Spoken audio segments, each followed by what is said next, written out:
Imagine living a life where pain doesn't scare you anymore, where every challenge, every setback, every hard moment becomes fuel for your growth instead of something you try to escape. But tell me the truth. How many times have you avoided pain, avoided discomfort, hoping it would just disappear, only to feel weaker, more lost, and even more afraid the next time it shows up? The way you face pain defines who you become. If you confront it with courage, with wisdom, with the right mindset, you grow stronger. You build character, you gain peace, and you move forward. But if you keep running from it, hiding, complaining, avoiding the hard things, you stay stuck. You give away your power. You let life control you instead of taking control of your life. Today, you're going to learn 12 Stoic rules that will change the way you see pain forever. These are not just ideas. These are ancient tools tested by warriors, philosophers, and leaders for building real inner strength, for becoming unshakable. So get ready, because after this video, you won't fear pain, you'll welcome it. But before we start, I want you to make a promise to yourself. Write in the comments. Starting today, I stop running from pain. I face it. I am stoic. This is not just a sentence. It is a declaration, a command to your mind. The more you say it, the more you believe it. And the more you believe it, the more powerful you become. So write it now. Say it like you mean it. And let's begin. Number 1. Honor the signal. Pain is a map, not an enemy. Pain is not here to destroy you. It's not your enemy. It's a signal, an inner compass that points you towards something important. But most people run from pain. They numb it, avoid it, distract themselves, pretend it's not there. And in doing so, they miss the message. They stay stuck in the same cycles, over and over again, never healing, never growing. But you're not here to run. You're here to wake up, to face the truth, even when it hurts. You have to understand this. Pain always shows up for a reason. Whether it's physical pain, emotional pain, or even spiritual discomfort, it's trying to tell you something. Maybe it's a sign that you're out of alignment. Maybe it's showing you a place where your boundaries have been crossed. Maybe it's revealing something inside you that needs to heal. You can't fix what you refuse to feel. The Stoics knew this. They didn't believe in avoiding life's discomforts. They trained themselves to face reality head-on, to sit with pain and learn from it. Marcus Aurelius, in his Meditations, didn't write about avoiding suffering. He wrote about using it, about letting it sharpen you, mold you, remind you of what matters.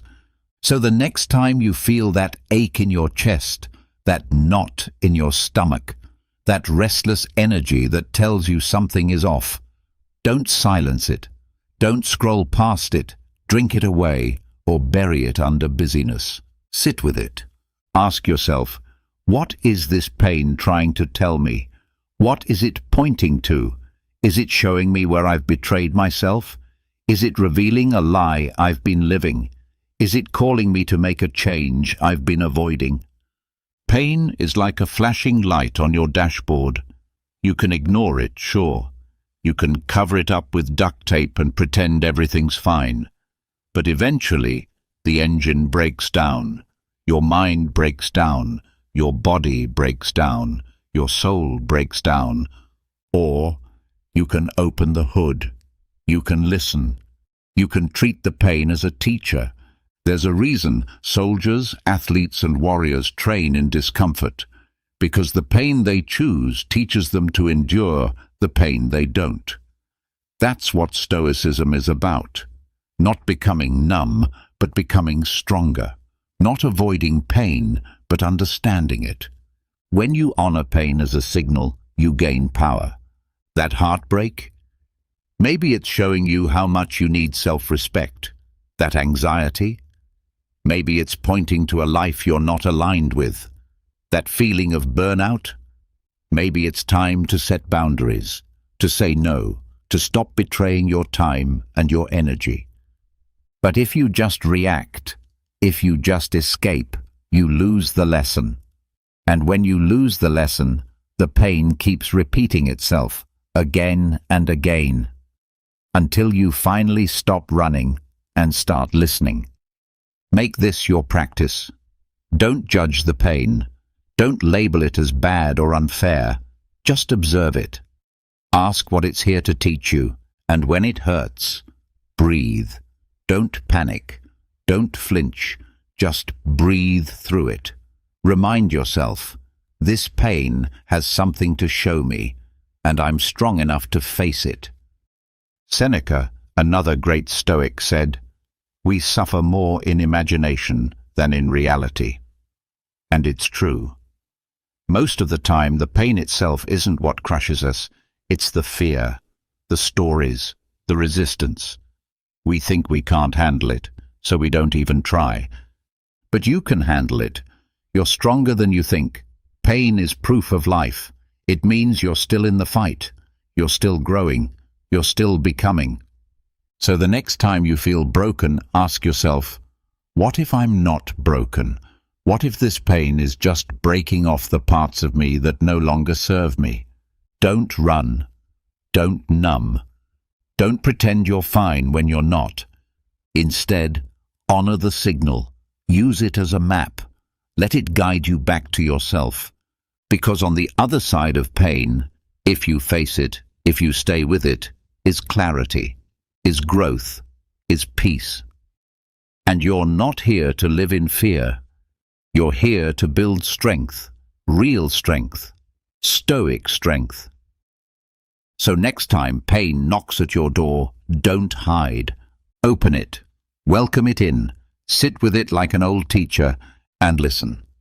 Number 2, witness without flinching. Build the muscle of presence. Strength doesn't always look like lifting heavy weights or standing tall in front of others.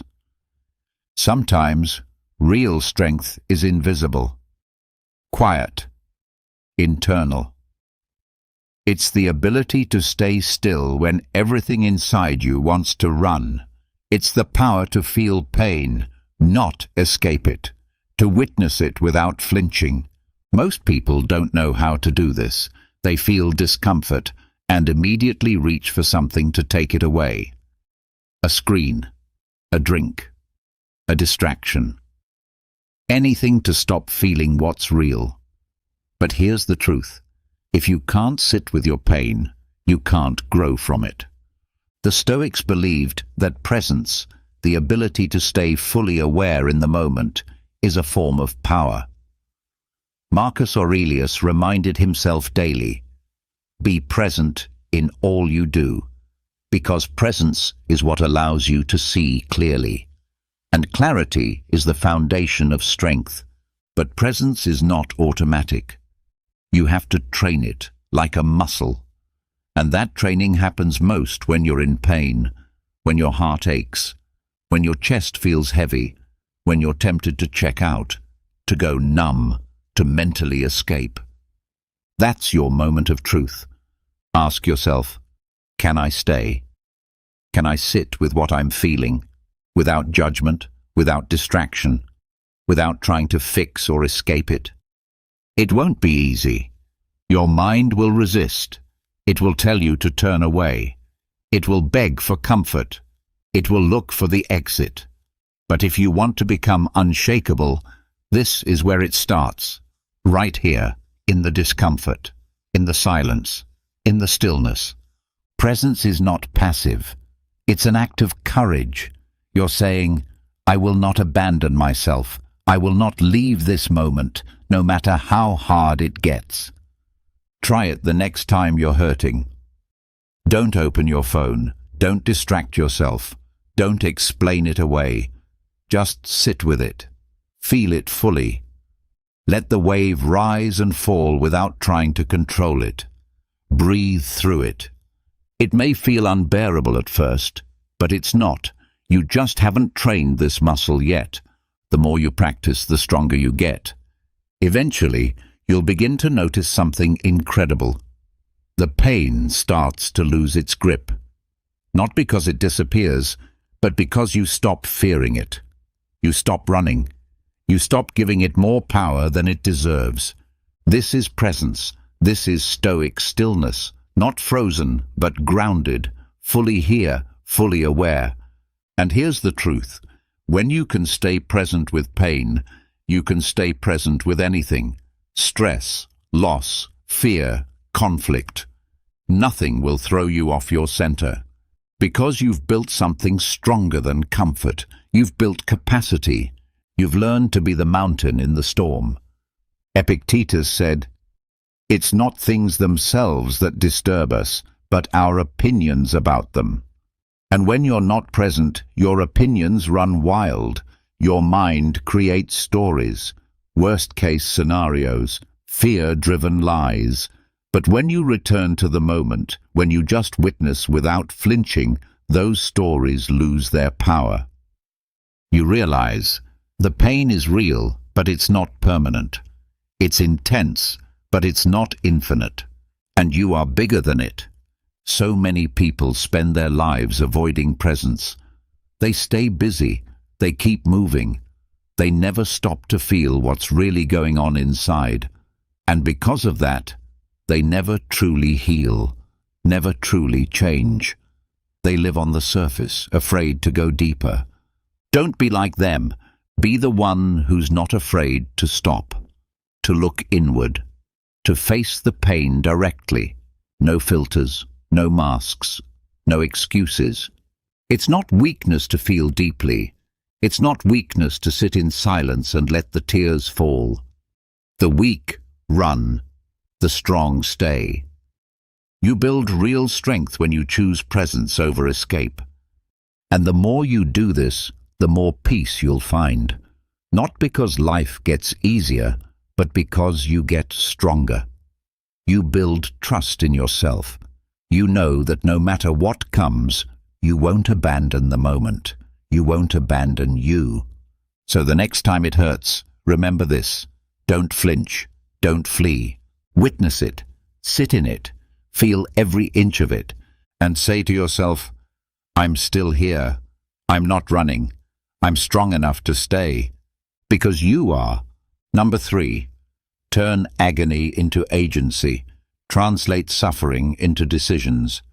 Pain can feel overwhelming, like a wave that crashes over you and pulls you under. In those moments, it's easy to believe that you have no control, that you're helpless, that life is just happening to you and there's nothing you can do about it. But that's not the truth. Even in your deepest suffering, you have power. Maybe not to change what happened, maybe not to erase the pain instantly, but you always have a choice. You always have the ability to respond, and that response, that tiny decision, is where your strength is born. The Stoics understood this better than anyone. They never promised a life without pain. In fact, they accepted pain as part of life. But they also believed this: pain is not what breaks you. Your reaction to pain is what defines you. You might not choose the storm, but you can choose how you walk through it. Ask yourself right now, what am I choosing in this moment of pain? Am I choosing to give up, to complain, to fall into despair? Or am I choosing, even in the smallest way, to move forward, to stay grounded, to think clearly? Because there's always something you can choose. You can choose your mindset. You can choose your breath. You can choose to stand up, to speak up, to take a step, no matter how small. That step is agency, and agency is your way out of agony. You don't need to fix everything all at once. That's not the point. Sometimes the only decision you can make is, I will not collapse today. Sometimes the only power you have is to say, I will not let this pain turn me bitter. That's still power. That's still a victory. Too many people wait for the pain to end before they act. They think, once I feel better, then I'll move. But that's not how strength is built. Real strength is built when you move through the pain, when you act while it still hurts, when you decide to rise, even when the weight feels unbearable. Think about a time in your life when you felt powerless, truly broken. Maybe it was heartbreak, or betrayal, or a deep loss. In that moment, what saved you? It wasn't the pain disappearing. It was you making one decision, one small action that reminded you, I'm not done yet. Maybe it was getting out of bed. Maybe it was showing up to work. Maybe it was reaching out for help instead of isolating yourself. These small moves matter. These are the moments where character is built. Suffering doesn't strip away your power, it reveals it. Marcus Aurelius ruled an empire while losing children, battling illness and fighting endless wars. But he never used his pain as an excuse to stop leading, to stop thinking clearly, to stop being just. Why? Because he knew, even in agony, you can choose how to live. He wrote to himself again and again, you have power over your mind, not outside events. Realize this, and you will find strength. Pain may knock you down, but it cannot take away your ability to choose how you respond. Even if everything feels dark, you can still choose to light one small candle. And when you do that, when you make a decision in the middle of your suffering, you take back your power. You stop being a victim. You stop being passive. You become active again. And that is agency. That is freedom. So here's your challenge. The next time pain hits, don't shut down. Don't fall into the trap of, there's nothing I can do. There's always something. You can breathe. You can think. You can move. You can speak truth. You can write down what you feel. You can hold yourself steady. That's how you take control, not by removing the pain, but by refusing to be ruled by it. Strength isn't found in the absence of pain. It's found in what you do while it hurts. So take the agony, take the chaos, take the heartbreak, and do something with it. Decide who you want to be in the middle of it. Make the smallest move forward and repeat this to yourself. I still have a choice, and I will use it. That's where your strength begins. Number 4. Radical ownership of your inner world. Here's a hard truth most people avoid. Your mind is your responsibility. Your emotions, your thoughts, your reactions, they are yours, not the world's, not your past's, not anyone else's, yours. You can spend your life blaming others. You can point the finger at your parents, your boss, your partner, your childhood, or the unfair world. You can keep telling yourself, I feel this way because of them. But here's the problem. The more you blame, the more you give away your power. And the more power you give away, the weaker you become. The Stoics taught the opposite. They believed in radical ownership, the rare, powerful practice of taking full responsibility for your inner world, not because everything is your fault, but because your response is always your choice. You cannot always choose what happens around you, but you can always choose what happens within you. Let that sink in. If someone insults you, you can choose to feel offended, or you can choose to stay grounded. If life disappoints you, you can choose to spiral, or you can choose to learn. If you fail, you can choose to give up, or you can choose to adapt and grow. This kind of control doesn't come from the outside. It comes from discipline, from clarity, from a deep belief that you are responsible for your mind. Pain becomes unbearable when you believe it's being done to you. But the moment you take ownership of your inner world, pain stops being a punishment and starts becoming a platform, a place to grow, a place to train, a place to rise. Ask yourself honestly, what am I blaming right now? Who or what am I giving credit for how I feel? Is it someone who hurt me years ago? Is it the job I hate? Is it the economy, the government, the situation I'm in? And more importantly, what would happen if I stopped blaming and started owning? This shift is life-changing. It doesn't mean you accept injustice or pretend your pain isn't real. No, it means you decide, this pain belongs to me now, and I will use it. That's what ownership is. It's the moment you say, no more excuses, no more waiting for the world to fix me. I will take responsibility for how I feel, how I think, and how I move forward. It's not easy. It's much easier to stay in blame. Blame makes you feel right. Blame makes you feel safe.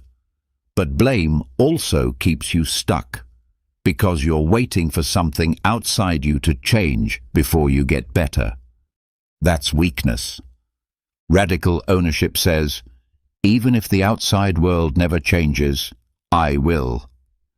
Marcus Aurelius was surrounded by war, betrayal, illness, and loss. He didn't complain. He didn't ask, why me? Instead, he turned inward. He took full ownership of his thoughts. His peace didn't come from the world. It came from how he chose to think. You can do the same. When anger rises, own it. When fear shows up, own it. When sadness hits, don't run, own it. Say to yourself, this is mine, and if it's mine, I can work with it. I can study it. I can train through it. Because once you stop blaming, everything becomes a tool. Your triggers become teachers. Your sadness becomes fuel. Your fear becomes a map. And your pain becomes a platform, not to suffer on, but to stand on, to rise from. This is the path of the Stoic. This is the path of the strong. So from now on, stop waiting for the world to be perfect. Stop waiting for people to behave. Stop waiting for the pain to disappear before you take control of your mind. Take ownership now. Radical ownership. Full responsibility for your internal state. It will be hard. You will be tempted to fall back into blame. But remind yourself, blame is easy. Ownership is power. And power is what you're here for. So the next time the world shakes you, don't point fingers. Look inward, take a breath, stand tall, and say to yourself, no matter what happens out there, I control what happens in here.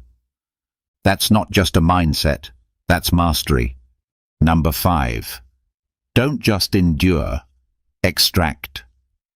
Anyone can survive pain. Anyone can clench their jaw, tighten their fists, and push through the storm. But here's the difference between the average person and the strong one. The average person endures pain. The strong one extracts from it. Enduring is not enough. Enduring keeps you in survival mode. It's about making it to the other side, but often without understanding what the pain was trying to teach you. Extraction is different. Extraction means you're not just getting through it, you're growing through it. You're mining the suffering. You're asking questions. You're finding the lesson, the meaning, the insight hidden beneath the hurt. That's what Stoics did. They didn't just sit quietly through pain and call it a day. They reflected. They journaled. They asked, what can this experience teach me about life, about myself? About what matters. Because pain, when used right, is not just something to get past. It's raw material. It's a message. It's a mirror. And when you face it with curiosity instead of just resistance, something incredible happens. The pain becomes useful. Imagine this. You go through heartbreak. You could say, that hurt. I survived. Or you could go deeper. You could extract the truth. You could ask, what patterns did I repeat? Where did I ignore the red flags? How can I love better next time, both myself and others? That's how suffering transforms you. But only if you're willing to do the work. Only if you stop asking, why is this happening to me? And start asking, what is this trying to show me? The Stoics believed everything could teach you something, especially pain. Seneca said, difficulties strengthen the mind as labor does the body, but only if you let them, only if you dig beneath the surface. You see, life is always offering you feedback. The question is, are you listening? Or are you so busy enduring that you miss the wisdom? Don't waste your suffering. If you're going to go through something hard, don't come out of it empty-handed. Don't let the pain pass without taking something from it. If it cost you tears, if it shook your soul, make it count. Write it down, study it, reflect on it. Ask the deeper questions. What did this reveal about my fears, my weaknesses, my values, my strength? And then use it. Turn that lesson into a new boundary, a new habit, a new mindset. That's how you turn pain into power. That's how you turn endurance into transformation. Because here's what no one tells you. Suffering without reflection only hardens you. But suffering with awareness softens and strengthens you at the same time. It humbles you. It sharpens your vision. It builds wisdom. You become someone who doesn't just survive the storm, you understand the storm. And that's rare. Most people walk away from their pain bitter, confused, or unchanged. But you're not just here to make it through. You're here to grow, to evolve, to rise. And to do that, you need to extract. Don't be afraid to revisit your pain, not to dwell in it, but to learn from it. Let the wound speak. Let the scar remind you, not of how you were broken, but of how you built yourself back. Ask yourself this, right now. What pain am I currently enduring, but not extracting from? What lesson am I avoiding? What wisdom is hiding beneath the discomfort? Write it down. Sit with it. Listen closely. Because pain doesn't just leave scars, it leaves clues. And if you're brave enough to dig, you'll find what most people miss, the gold buried in the ashes. So next time life hurts, don't just hold your breath and wait for it to be over. Go deeper. Be the one who doesn't waste suffering. Be the one who turns every wound into wisdom. Be the one who extracts. Number 6. Expose the lies pain tells you. Pain doesn't just hurt your body. It doesn't just weigh on your heart. It attacks your mind, quietly, slowly, like a whisper in the dark. And if you're not careful, if you don't stay alert, those whispers become beliefs, and those beliefs become your identity. Pain lies. It tells you you're alone. It tells you you're not enough. It tells you you'll never get through this. It tells you this is who you are now. But these are not truths. These are emotional illusions, distorted thoughts created when your mind is raw and exposed. Pain does this. It fogs your vision. It shakes your confidence. It makes you question everything, your worth, your strength, your future. And that's why it's not enough to just feel pain. You must learn to see through it. Because if you don't challenge those thoughts, they take root. And once they take root, they start to shape your life. You stop trying. You stop trusting. You stop believing. Not because life is over, but because pain convinced you that it was. You must expose the lie. You must speak truth to yourself louder than pain ever can. The Stoics taught that your perception is everything. What matters is not what happens, but how you interpret what happens. Pain may be real, but the story you tell yourself about that pain, that's where your power is. So when your pain tells you, "I am broken," pause. Question it. Is that true, or am I just in a season of healing?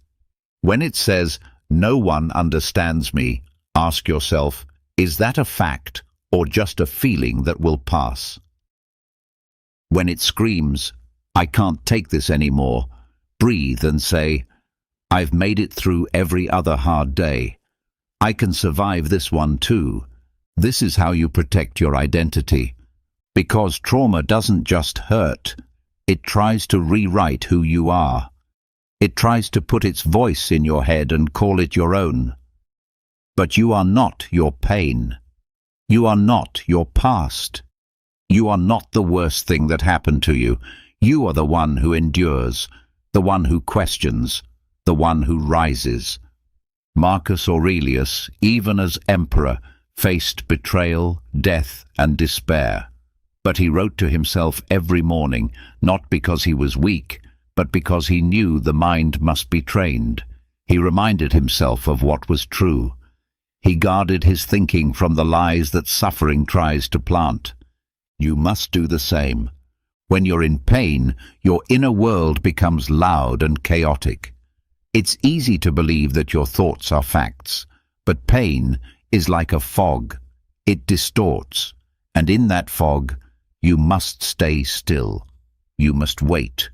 You must think slowly and clearly. Write things down. Get your thoughts on paper. Separate what you know from what you feel, because feelings are powerful, but they are not always accurate.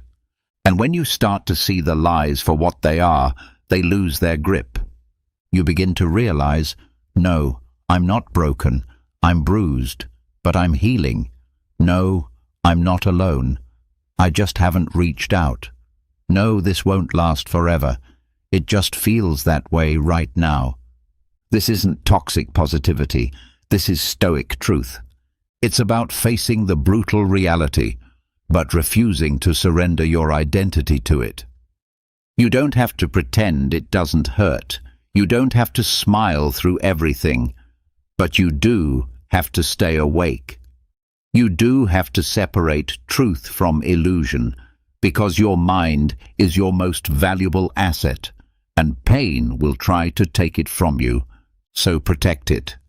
When pain speaks, listen, but don't believe everything it says. Let it talk, let it pass, but don't let it lead. You are the thinker, you are the observer, you are the one who decides what's real and what isn't. And when in doubt, remember this. If the thought makes you feel hopeless, powerless, or unworthy, it's not truth. It's pain speaking. And you are not pain. You are the witness. You are the warrior. You are the one who sees clearly, even in the storm. So the next time pain whispers, "This is who you are now," look it straight in the eye and say, "No, I am not the lie. I am the one who sees through it." Number 7. Feel first, fix later. Most people are afraid of emotion, not because they admit it, but because they've been trained to escape it. The moment discomfort shows up, they go straight into fixing, into solving, into doing something to make the feeling stop. But here's the truth. Jumping into problem solving too early is just another form of avoidance. It's control disguised as courage. But real courage, real strength, that's found in the space before the solution. It's found in your ability to feel. The strong don't rush to fix. They feel first.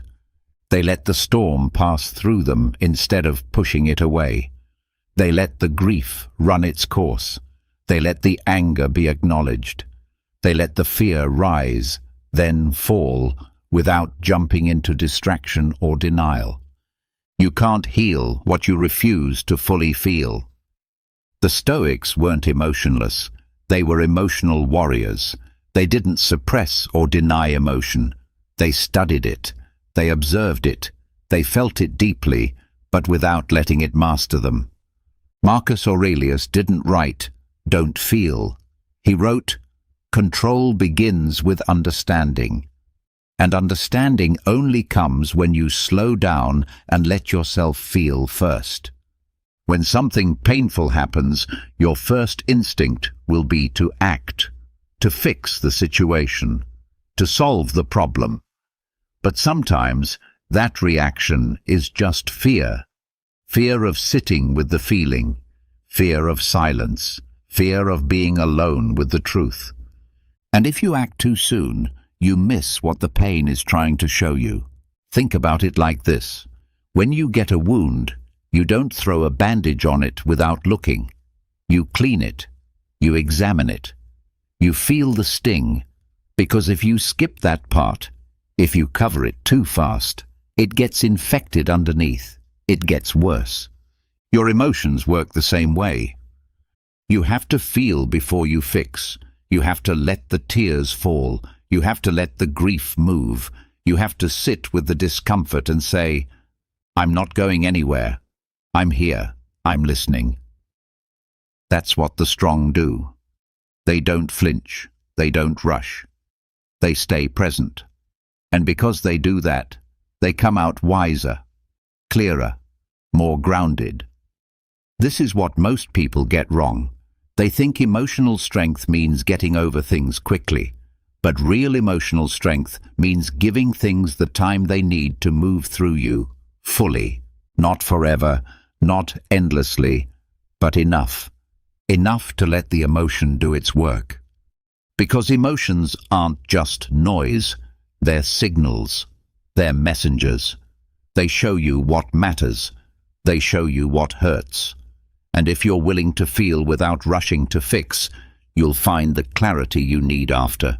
You'll see the pattern, you'll hear the message, you'll know exactly what to do next, but from a calm, centered place, not a panicked one. So next time you feel overwhelmed, don't just reach for the solution. Pause, breathe. Ask yourself, have I fully felt this yet? Or am I just trying to skip ahead? Let the feeling come, let it move, let it leave on its own time. This is the emotional discipline that leads to peace. It may feel uncomfortable, it may feel slow, but this space, this pause, is where your healing begins. Because if you skip this step, you may solve the problem, but the pain will stay, hidden, waiting, unresolved. But if you feel first, truly feel, you'll find that the fixing part becomes easier. Quieter, wiser, more effective. You'll respond from clarity instead of reactivity. You'll act with wisdom, not with fear. And that is the mark of someone who doesn't just react to life, but leads themselves through it. So the next time the urge to fix everything rises, stop, sit with yourself, let the feeling speak, let it move, let it complete its cycle. And once it has, once you've felt it fully, then fix what needs to be fixed, not from panic, not from fear, but from power. Number 8. Rehearse pain in peace. If you wait for the storm to train, it's already too late. Most people only think about strength after life breaks them. They wait until the pressure is unbearable, until everything collapses. Then they try to become tough. Then they try to build discipline, courage, resilience. But by then, they're already drowning. The strong, they don't wait for chaos. They train during the calm. They rehearse pain while things are still peaceful. This is one of the most powerful Stoic ideas. Practice hardship voluntarily. Don't wait to suffer by chance. Choose it on purpose. Why? Because every time you expose yourself to discomfort, you become stronger. Every time you step into struggle willingly, you remind yourself, I can handle this. That's how you become anti-fragile. Not just unshaken by pain, but made stronger by it. Think of cold exposure. It's not just about building tolerance to cold, it's about building a relationship with discomfort. You step into something that shocks your body, and instead of panicking, you breathe. You stay calm. You control your mind. That's a skill you can take into every part of your life. Or take fasting. It's not just about food. It's about learning how to tell your impulses no. It's about sitting with craving and saying, "You don't own me." That's power. Or rejection training, intentionally asking for things and risking no again and again. It teaches you not to crumble when you hear no. It teaches you to detach your worth from approval. All of these are forms of chosen struggle. They simulate future adversity. They prepare you. They turn stress into training. Seneca, the Stoic philosopher, practiced this over 2,000 years ago. He would sleep on the floor, wear rough clothing, eat the simplest food, not because he had to, but because he chose to. Why? So when real hardship came, it didn't shock him. He was already ready. He said, "Set aside a certain number of days during which you shall be content with the scantiest and cheapest fare, with coarse and rough dress, saying to yourself the while, 'Is this the condition that I feared?'" He wasn't avoiding life's difficulty. He was rehearsing for it. That's what you must do. You must train yourself while things are good, while you have the choice, while you still feel safe. Because when the world eventually hits you, and it will, you don't want your first experience with pain to be the real thing. That's why soldiers train endlessly before battle, why athletes push themselves before game day, why monks embrace simplicity and silence. Because training in peace builds strength for war. So ask yourself, where am I too comfortable? Where am I depending too much on convenience, on ease, on control? And what small hardship can I practice today that will strengthen my mind? You don't need to become a monk. You don't need to suffer endlessly, but you do need to build the habit of voluntary struggle. Wake up early when you don't feel like it. Take the cold shower. Skip a meal once in a while. Ask the uncomfortable question. Say no to the thing you crave. Sit in silence when your mind wants noise. Every time you do that, you build armor, quietly, internally. And that armor shows up later, when you're blindsided by grief, or failure, or rejection. While others fall apart, you stay steady. Not because life is easier for you, but because you've trained for it. You rehearsed. You chose the hard path early, so the hard path later doesn't destroy you. This is what it means to live with discipline, to think ahead, to train for adversity while others are numbing themselves with comfort. So the next time life feels easy, don't waste that peace. Use it. Train your mind, challenge your comfort, rehearse for the future, not because you expect pain to come, but because when it does, you'll be ready.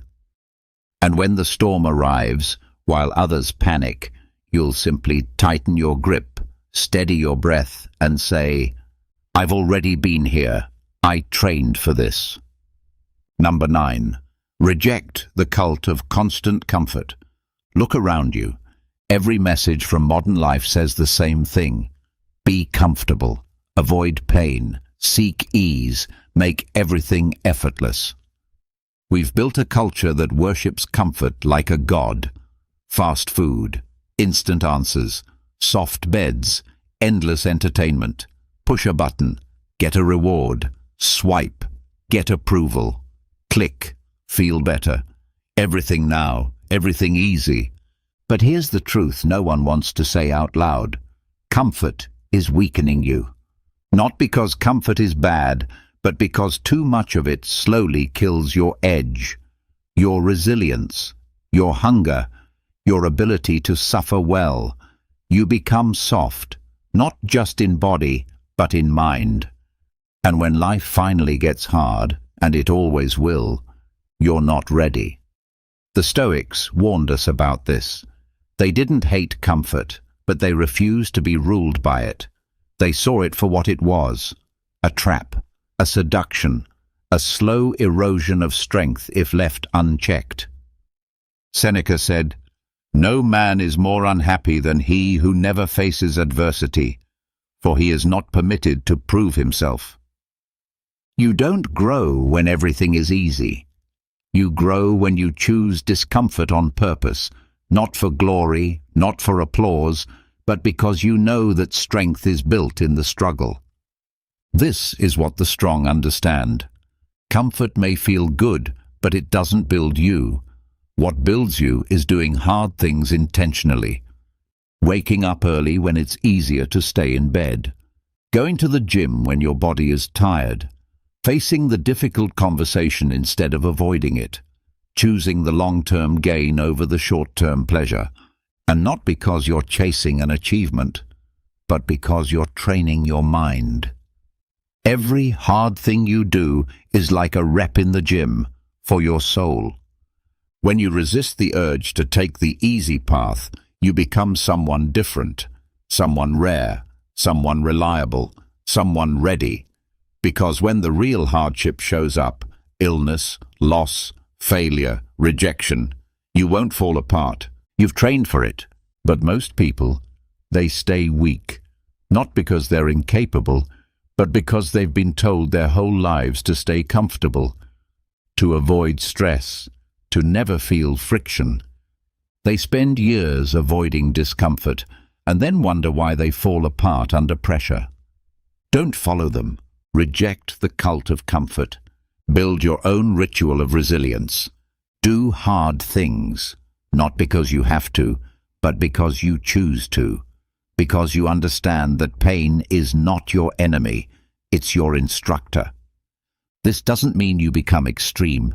It doesn't mean you hate rest or reject pleasure. It means you stay balanced. You stay sharp. You stay disciplined in a world that tells you to coast. Train when you don't feel like it. Take the stairs. Walk in the cold. Turn down the instant pleasure. Say no when your emotions say yes, and do it quietly, without applause, without making a show. Why? Because you're not doing it for anyone else. You're doing it for your inner strength, for your mental discipline, for your spiritual armor. Comfort might keep you safe today, but discomfort prepares you for tomorrow. So the next time you're faced with a choice, easy or difficult, pause and ask yourself, which one builds me? That's the question the Stoic asks. Not, what feels good, but what makes me stronger? Live by that, and you'll be prepared for whatever life throws at you. Because when you stop worshipping comfort and start embracing discomfort on your own terms, you don't just survive chaos, you thrive in it. Number 10. Make peace with the unfixable. Not all pain can be solved. Not all wounds close the way you want them to. Some losses are final. Some scars never fade. Some questions never get answered. And the sooner you accept this, the freer you become. You see, we're taught that pain is always a problem to solve, that every emotion, every memory, every ache has a solution, that if we just read enough, work enough, heal enough, we'll get over it. But the truth, some pain doesn't go away. It becomes part of you. And real strength isn't about escaping it. It's about making peace with it. This is where most people struggle. They spend years chasing closure that may never come. They want to fix the unfixable, erase the past, undo the hurt. But some things in life can't be undone. So the Stoic path is not to erase the pain, but to integrate it, to carry it, not as a burden that breaks you, but as a piece of your story that strengthens you. That's what sacred dignity means. It means honoring your scars instead of hiding them. It means saying, "This happened, it hurt, it changed me, but it does not define me." Think about your greatest pain, the one that still lingers in the background of your life. Maybe it was a loss, a betrayal, a mistake, a trauma that changed everything. You might not be able to fix it, but you can choose what it means. You can choose how you carry it. You don't have to pretend it didn't matter. You don't have to bury it deep. You simply have to stop letting it rule your identity. There is power in acceptance, not passive surrender, but active integration. You say, "This will live in me, and I will live stronger because of it, not smaller." Marcus Aurelius lost many children. He lost friends. He faced war, sickness, pressure no human should bear. But he didn't run from grief. He didn't demand answers the universe wouldn't give him. He accepted what he couldn't change and focused on who he could become because of it. That's Stoicism. That's power. Too many people spend their lives resisting the things they cannot undo. They keep reopening the wound, thinking, "If I can just understand it, maybe it will stop hurting." But you don't have to fully understand your pain to make peace with it. You only have to stop fighting it, stop making it your identity, and start letting it refine you instead of define you. The scar can stay, but it doesn't need to speak for you anymore. Let it remind you of what you've lived through. Let it humble you. Let it connect you with others who carry invisible pain too. Let it give you empathy, depth, and resilience. And then let it rest. You don't need to solve the unsolvable. You just need to carry it with dignity, like a warrior carries his wounds, not as shame, but as proof that he fought and survived.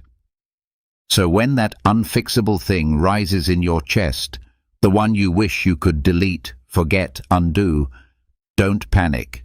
Sit with it, acknowledge it, and then say, "You are part of my story, but you are not the end of it." That's peace. That's strength. It's not loud.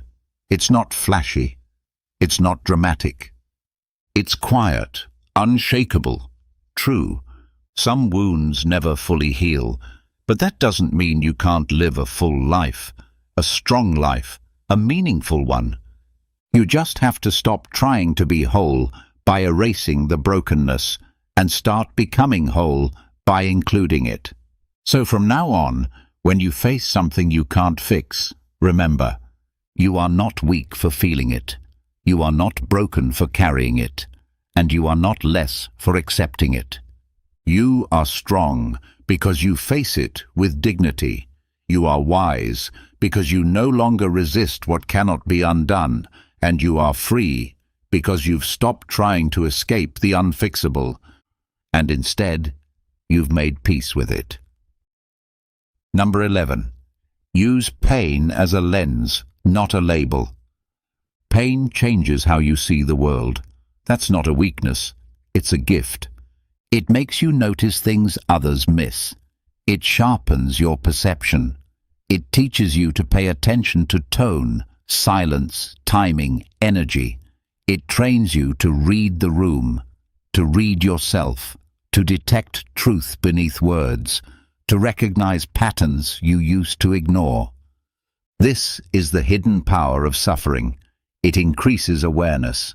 It clears the fog. It strips away the illusions you once lived by. But here's the danger.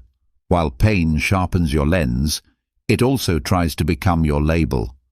It whispers, "This is who you are now."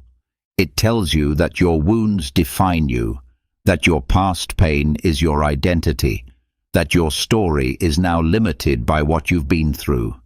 That is the trap. That is the lie. Yes, pain gives you insight. Yes, it changes you. But it does not name you. It does not set the boundaries for who you are or who you're allowed to become. You are not your suffering. You are the one who sees through it. The Stoics understood this. They didn't reject pain. They used it to see clearly. But they never let it become their identity. They didn't write, "I am my grief." They wrote, "Grief has visited me, and I am learning from it." There's a difference. You are allowed to use pain as a lens, a tool for awareness, for empathy, for wisdom. But the moment you turn it into a label, you shrink. You start to believe you can't grow past it. You stay small. You build your personality around your past and call it truth. That's not strength. That's resignation. Real strength says, yes, I've suffered. Yes, I've changed. But I am still becoming. I'm not done. Think of pain like glasses.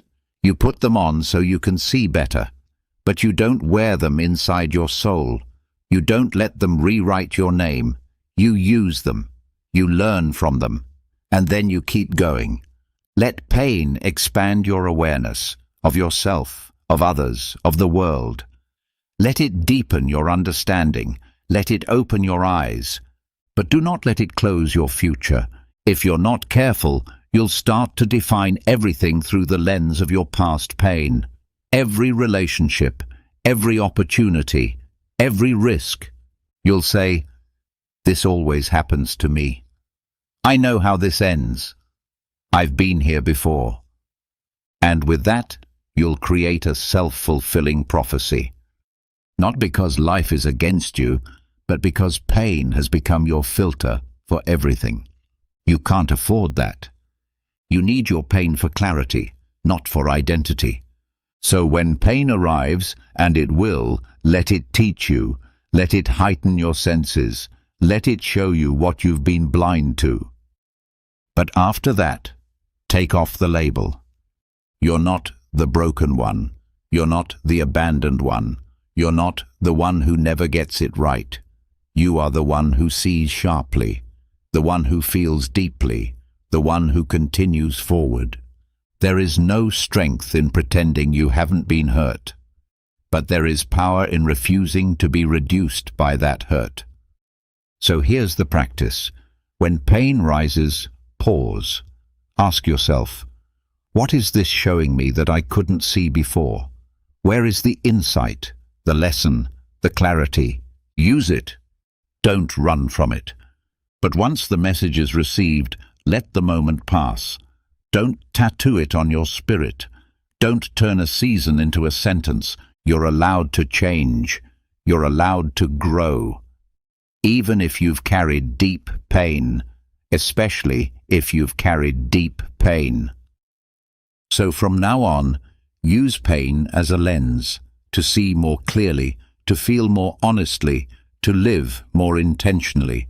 But never let it become your label. You are not what hurt you. You are what you choose to do with it. Number 12. Let pain initiate you into purpose. There's a moment after the shock, after the heartbreak, after the collapse, where something changes. You stop asking, "Why did this happen to me?" And you start asking, "What can I do with this?" That's the shift. That's when pain stops being just pain and starts becoming purpose. Because the truth is, many people discover their mission, not in victory, but in their wounds, not in success, but in suffering. The thing that nearly broke you, the loss you thought you'd never recover from, the secret pain you carried in silence for years. That might be your beginning, not your end. The Stoics believed nothing is wasted, not even your deepest pain. Marcus Aurelius wrote, "What stands in the way becomes the way." In other words, the very thing that hurt you the most might be the path that leads you to your highest purpose. You don't find strength by surviving pain. You find strength by using that pain for something greater than yourself. Anyone can suffer in silence. Anyone can carry a scar. But the strong, the rare few, take that scar and light a fire with it. They turn their past into fuel, into service, into a mission. Think of it this way. Maybe your deepest pain didn't come to destroy you. Maybe it came to reveal you, to activate something inside you that was asleep. A voice, a cause, a message, a purpose. You see this everywhere. People who've lost loved ones become healers. People who've faced addiction become guides. People who've survived abuse become protectors of others. Not because the pain disappeared, but because they transformed it. That's what you must do. That's the final evolution. You've endured the storm. You've faced yourself. You've stopped running. You've extracted the lesson. You've owned your mind. Now it's time to serve, because pain without purpose becomes poison, but pain with purpose becomes power. You are not meant to suffer forever. You are meant to walk through suffering and then walk others through it too. Your story can be someone else's survival guide. Your breakthrough can become someone else's starting point. Your scars can give someone else hope. But only if you choose to rise. Only if you stop asking, "Why me?" and start saying, "Maybe this was for something." And don't wait until everything makes sense. It may never fully make sense, but that doesn't mean it can't be useful. You don't have to be perfect to lead. You just have to be willing to share what you've lived. The world doesn't need more polished people. It needs more real ones, more honest ones, more strong souls who faced their own darkness and are now holding up a light for others. That can be you. But first, you must decide. I will not waste this pain. I will not let it end with me. I will use it. I will carry it with honor. And I will turn it into something that helps others stand back up. That's not just healing. That's transformation. So look back at everything you've survived. All the silent battles, all the quiet strength, all the lessons earned in darkness. And now, ask yourself, who can I help because of what I've lived through? How can I serve? What fire has pain lit inside me that needs to be shared? Let that question guide you. Let it shape your mission. And when the doubt comes, because it will, remind yourself, this pain didn't come to bury me. It came to initiate me. I am not just a survivor. I am a force. I am a light. I am a guide, because I have turned my pain into purpose. And now I rise. You've just walked through 12 Stoic rules that don't just help you survive pain. They teach you how to wield it, how to face it without fear, how to extract its lessons, how to carry your scars with strength, not shame. You've learned to rise at dawn with purpose, to feel before you fix, to own your inner world, to rehearse struggle, to turn suffering into service. These aren't theories. These are tools. Now it's your turn to use them. Pain is not the enemy. It's the invitation to become something more, to build a life that isn't soft, but solid, grounded, unshakable. So stop running. Face it. Integrate it. Rise with it. And now I want to hear from you. Drop a comment below and complete this sentence. My pain taught me so. Say it out loud. Say it for yourself. Say it for someone else who might need to hear it. And if this resonated with you, subscribe to the channel, not for noise, but for more calm, clear, and focused strength, delivered straight to your mind. The journey doesn't end here. This is just the beginning. Let's keep walking forward, on purpose. In a world overflowing with health tips and wellness advice, very few people pause to reflect on something as fundamental as water. Drinking water might seem like a simple act, right? But the reality is that the vast majority, About 99% of people aren't even aware that there's a right way to do it. I invite you to stay with me until the end of this video, because what you're about to discover could enrich every area of your life. If this is your first time on my channel, I kindly ask you to subscribe, give a like, share your thoughts in the comments, and share this video with others. Your support helps me continue creating content like this, dedicated to your growth and well-being. Drinking water isn't only about quantity, it's also about the timing, the manner, and the awareness with which we do it. These seemingly small factors can have a significant impact on our energy, our health, and our overall well-being. Together, we will explore how something so basic can carry such a deep influence on our lives, if only we learn how to approach it correctly. I encourage you to listen closely from the beginning, letting your mind gently settle into each word. It's important to watch this video all the way through, as every part holds insights essential to your personal development. In this episode, we present an illustrated story to help you truly understand the power of water and how drinking it the right way can bring about positive transformation in your life. Through this story, you'll find yourself relating to everyday situations as we dive deeper into the meaningful lessons behind how our water drinking habits affect our well-being. These teachings aim to help you reconnect with the act of drinking water, not just as a necessity, but as a conscious ritual that opens the door to a healthier, more balanced, and more mindful life. Let's begin. It was a hot, sun-soaked day, the kind where the sky stretched endlessly in a brilliant blue and the sun stood tall above the city. The towering concrete buildings seemed to blur into the skyline, while a public park emerged like a peaceful oasis amid the chaos.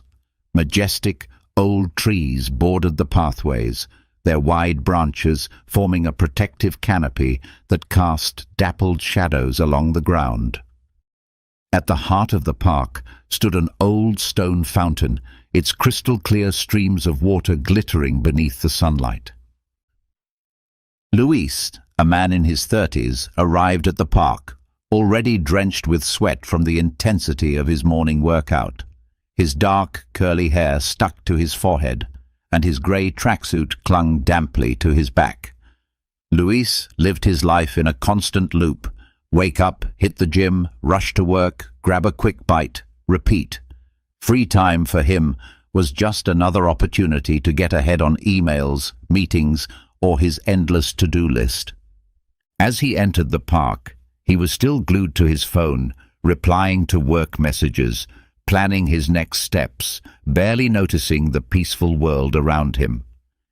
He settled onto an old, worn-out wooden bench next to the fountain and sighed. Without looking up, he reached into his backpack and pulled out a plastic water bottle, hastily purchased from a nearby shop.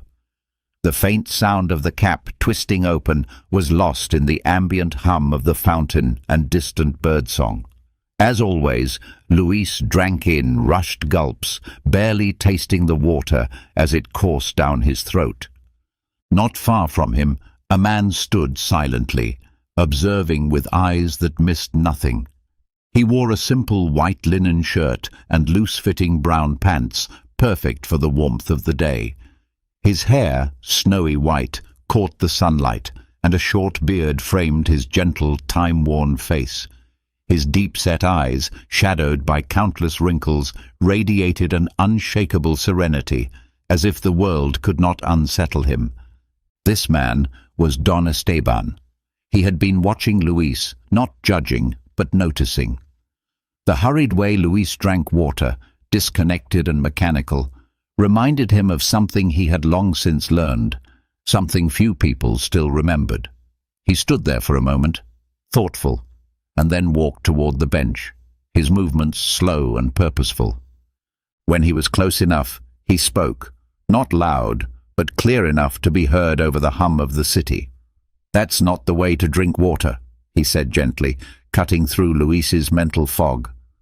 Startled, Luis looked up, setting his phone aside.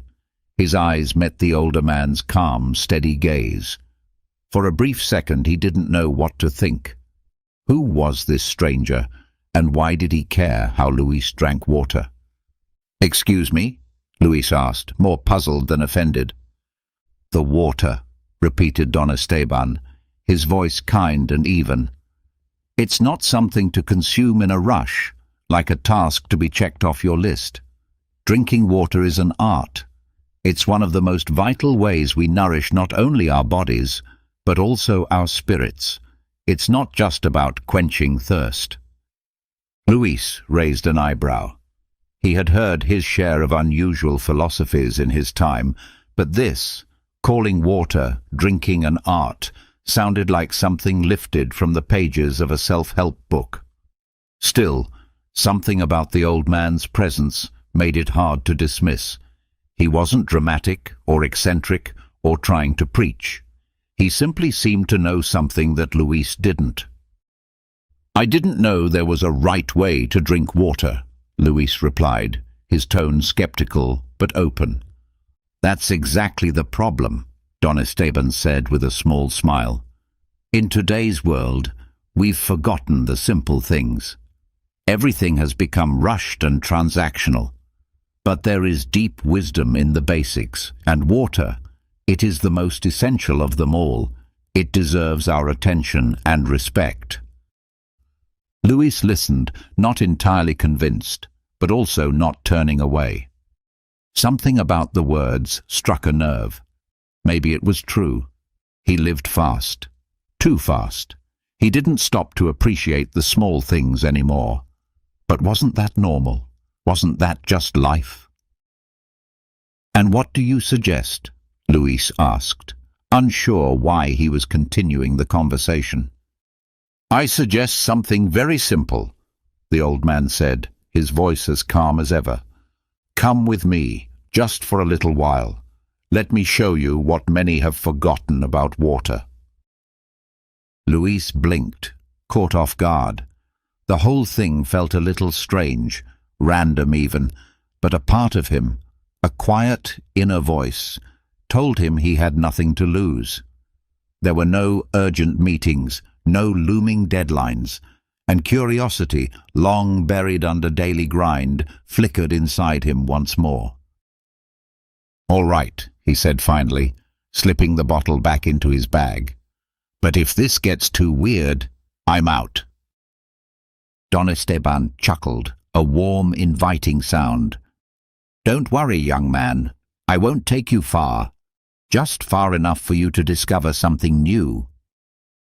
With those words, the old man turned and began walking. Luis glanced around the park one last time, then stood up and followed. As they moved away from the fountain and down a more secluded path, Luis wondered what this journey would reveal. Could there really be more to something as ordinary as water? Don Esteban led the way through a tree-lined path, the noise of the city fading behind them with each step. After a few minutes of peaceful walking, they reached a small wooden cabin nestled at the edge of the park. Nature wrapped itself around the structure, with moss-covered walls and a lush garden of medicinal herbs growing in tidy, intentional patterns, clearly cared for by a skilled hand. Inside, the cabin radiated a comforting warmth. A stone fireplace glowed in the back, above which rested an antique ceramic teapot. The rich scent of herbs blended with the aroma of firewood, enveloping the room in a sense of timelessness and calm. It was as if the modern world had been left far behind. Luis looked around, taking in the shelves lined with glass jars full of dried plants and the vintage kitchen tools hanging neatly on the walls, relics of a slower, more deliberate era. Something in the air made him feel like he had stepped into another world, one where every detail mattered and every action carried meaning. And here, in this space of stillness, He began to understand. Maybe water really was more than just water. Don Esteban invited him to sit at a rustic wooden table, aged and weathered by time, but still standing firm. Luis, however, remained silent and did not take a seat. The old man calmly prepared 2 glasses of water, one filled with warm water that released a delicate steam, and the other with water so cold it gathered tiny droplets of condensation on the outside of the glass. Luis watched quietly, intrigued by what was about to unfold. "Drink the cold water first," Don Esteban said, pointing to the frosted glass. Luis, slightly skeptical, yet obedient, reached for the cold glass. The crisp liquid slid quickly down his throat, bringing a momentary sense of relief. But almost immediately, he noticed a slight discomfort in his stomach. Something didn't feel quite right. "Now try the warm one," Don Esteban said, his voice soft yet firm with conviction. Luis set down the cold glass and picked up the warm one. This time he sipped more slowly, allowing the gentle warmth of the water to flow through his body. It didn't deliver the immediate refreshment that the cold water had, but as it went down, he experienced an unexpected calm. His entire body seemed to relax, as if each cell welcomed the soothing temperature. "Do you notice it?" asked Don Esteban, his eyes watching Luis with quiet intensity. "It's different," Luis replied thoughtfully. "The warm water feels gentler, more comforting. The cold one refreshed me at first, but now my stomach feels a bit unsettled." The old man nodded, clearly satisfied with the response. Water, like many things in life, has its time and its manner of being received. Cold water, though it may seem like the invigorating choice, can actually shock the body. Warm water, however, moves in harmony with your system, helping it find its balance, especially in the mornings when your body is just waking up. It's important not to jolt it abruptly. Luis nodded as the lesson began to sink in. He recalled the many times he had gulped down ice-cold water after a run, only to feel uncomfortable moments later, like something inside didn't sit well. He had never really considered how water temperature might affect his body. "So, should I stop drinking cold water altogether?" Luis asked, still slightly confused. "There's no need to avoid it entirely," Don Esteban responded. "But it's essential to know when and how to drink it. In the mornings, when your body is most open and sensitive, warm water is your ally. During hot days, cold water can have its place, but always in moderation. The key lies in knowing what your body needs at any given moment. And that," he added gently, "requires attention and respect." Luis leaned back in his chair, his eyes fixed on the fire crackling in the hearth. Something as simple as drinking water, something he had always done without a second thought, suddenly felt deeply meaningful. A quiet sense of gratitude welled up within him, directed toward this old man who had, with just a few gestures and words, opened a doorway to something so fundamental yet so overlooked. "It's strange," Luis murmured after a while. "I always thought water was just water, something we drink because we need to. I never imagined there could be so much behind it." "Life is full of small details we overlook," Don Esteban replied with a faint smile. "And it's in those small details that true wisdom often hides. When you start paying attention to the basics, like water, you'll begin to discover a vast realm of knowledge waiting to be understood." A comfortable silence settled between them, different from earlier. Luis stared at the glass of warm water before him, feeling a new and unexpected connection to it. This simple element he had always taken for granted. Deep within him, something began to shift. A small spark of awareness, long dormant, was now stirring. Don Esteban stood up slowly and walked to a nearby window, looking out into the garden where medicinal plants swayed softly in the morning breeze. His voice grew gentler, almost as though speaking to himself, yet clearly meant for Luis. Water is life. It surrounds us, nourishes us, and sometimes, if we listen, it teaches us. Never underestimate its power. If you can begin to understand something as simple and essential as water, you will find yourself understanding much more about who you are. Luis, still holding the warm glass in his hand, couldn't shake the feeling that this encounter, this seemingly ordinary moment, was the beginning of something far greater than he had anticipated. This meeting with Don Esteban and the lesson of water felt like the threshold of a new perspective on life. The next morning, Luis awoke to the gentle sound of birds singing just outside the cabin. A cool morning breeze drifted through the open window, carrying with it a scent that was fresh and revitalizing. Still feeling the traces of sleep, he slowly sat up in the wooden bed Don Esteban had offered him for the night. Despite the rustic setting, he had slept better than he ever did in his city apartment. As he stood up and peered into the small adjoining room, he saw Don Esteban engaged in what appeared to be a daily ritual. Before a small altar made of intricately carved wood stood a single glass of warm water. Candles flickered softly around it, casting a warm glow, and smooth river stones formed a protective circle around the base.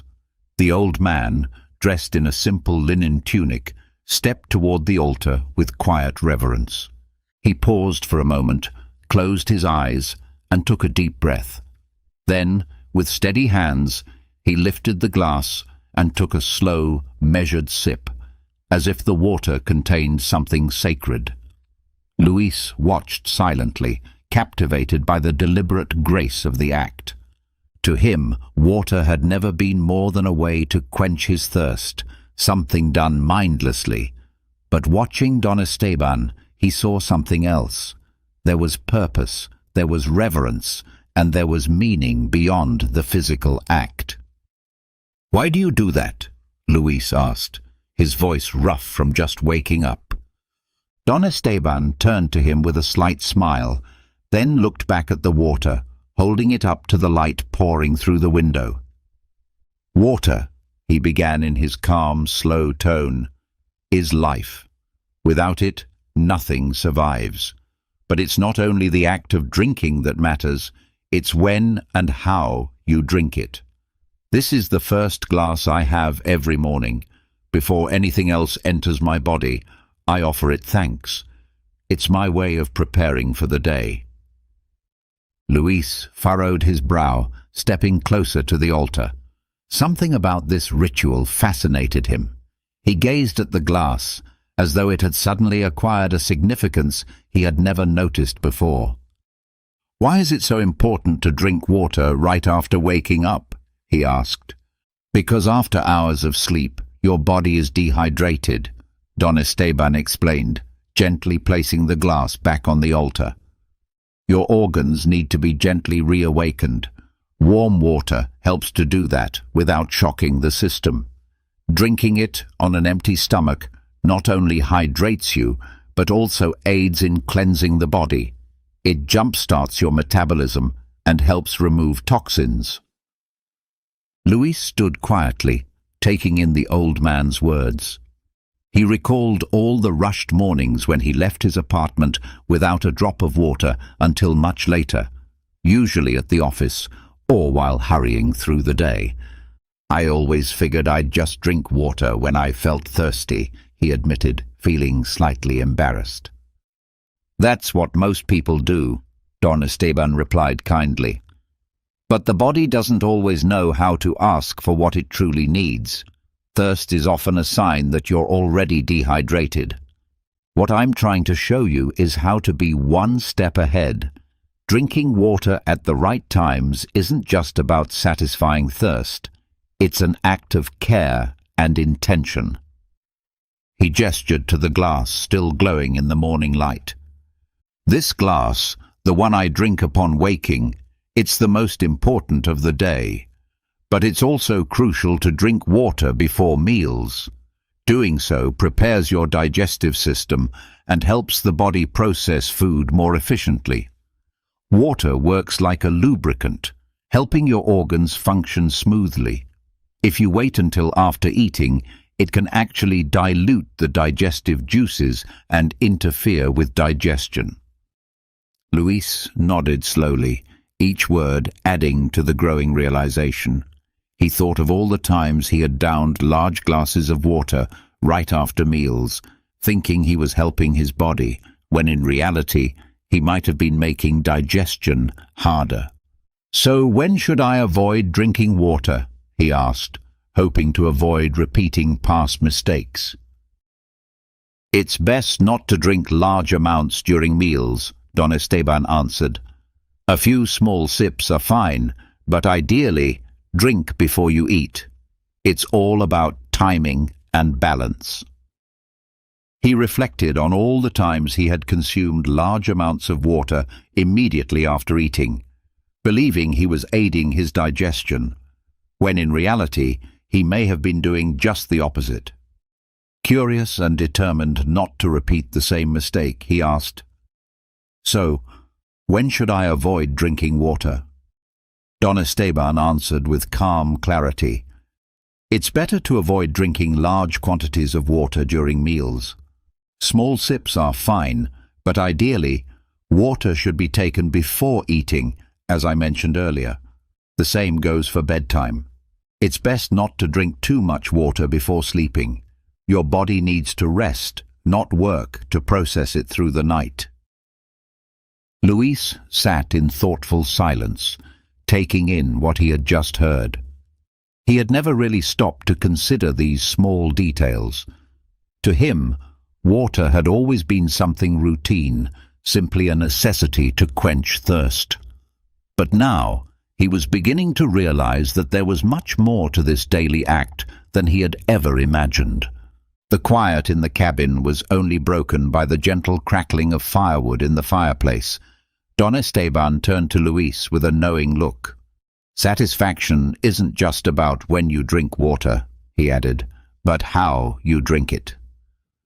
The old man's tone was filled with meaning. Each sip should be taken with care. Water is a reminder that the simplest things in life can carry deep significance if we learn to appreciate them. Luis nodded slowly, recognizing that he still had much to learn. What had initially felt like an unusual meeting was now starting to bring him answers to questions he hadn't even known he carried. The connection between the body and the mind, something as simple as drinking water at the right time, had unveiled a whole dimension of life he had never explored. He rose from his seat and walked over to the altar, his face thoughtful as he looked at the glass of water Don Esteban had placed there. He picked it up slowly, mimicking the way he had seen the old man do earlier. This time, instead of drinking hastily, he took a small, deliberate sip, feeling the warm water slide gently down his throat. For the first time in a long while, he allowed himself to be fully present in that moment. No rush, no distractions, just him and the water. The morning sun filtered through the trees, casting soft, dancing shadows on the moist earth. Esteban and Luis stood in the back garden of the cabin, a place alive with color and movement. The garden was a testament to natural harmony, with plants of all sizes and shades, some thriving in full bloom, while others were just beginning to bud. Every part of it seemed to have been tended with care, as if each plant was essential to the balance of the whole. With his usual calm presence, Esteban handed Luis a watering can. The metal was warm from the sun, and although the can appeared small, it felt heavy with water.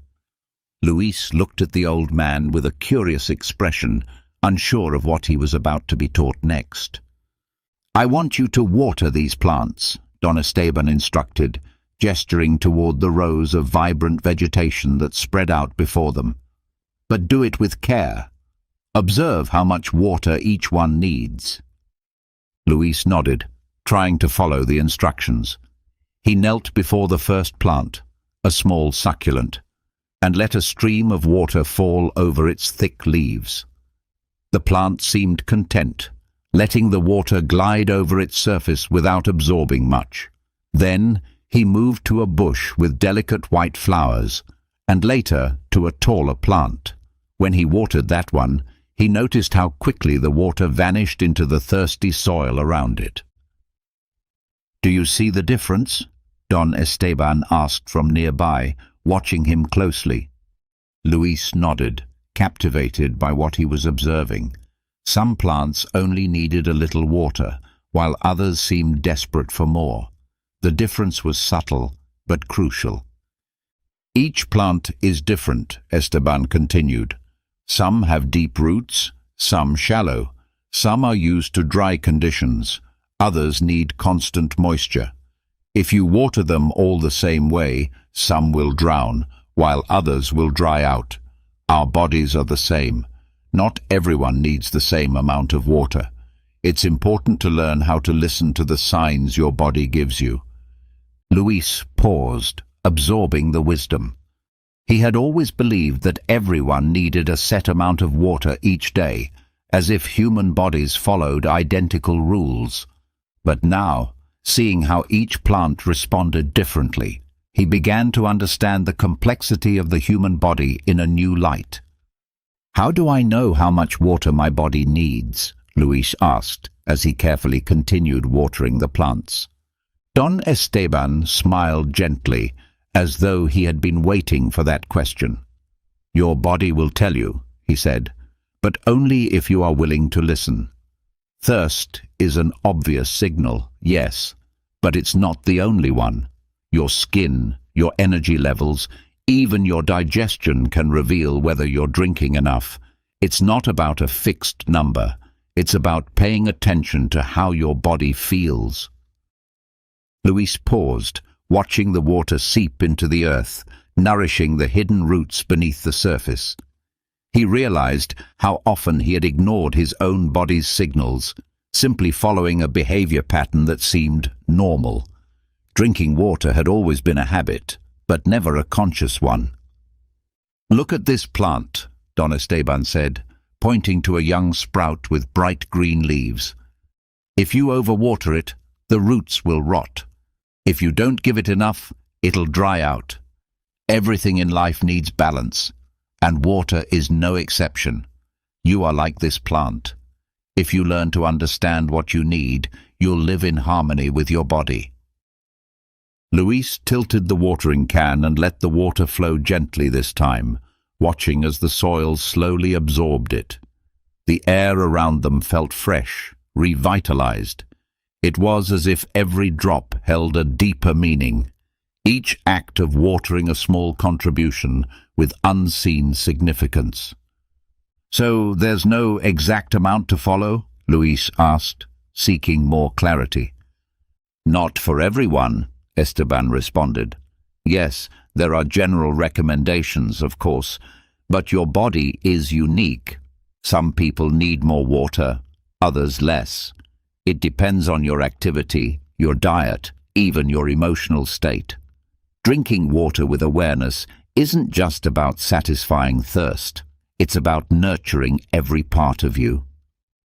Luis set the watering can down and looked around. Every plant in that garden was a reflection of Don Esteban's teachings, that life in all its forms had specific needs. Water, which he had once taken for granted, now carried a deeper, almost sacred meaning. "It's strange," Luis said after a quiet moment. "Before I met you, I never thought of water this way. Drinking it was automatic, just something to do and move on.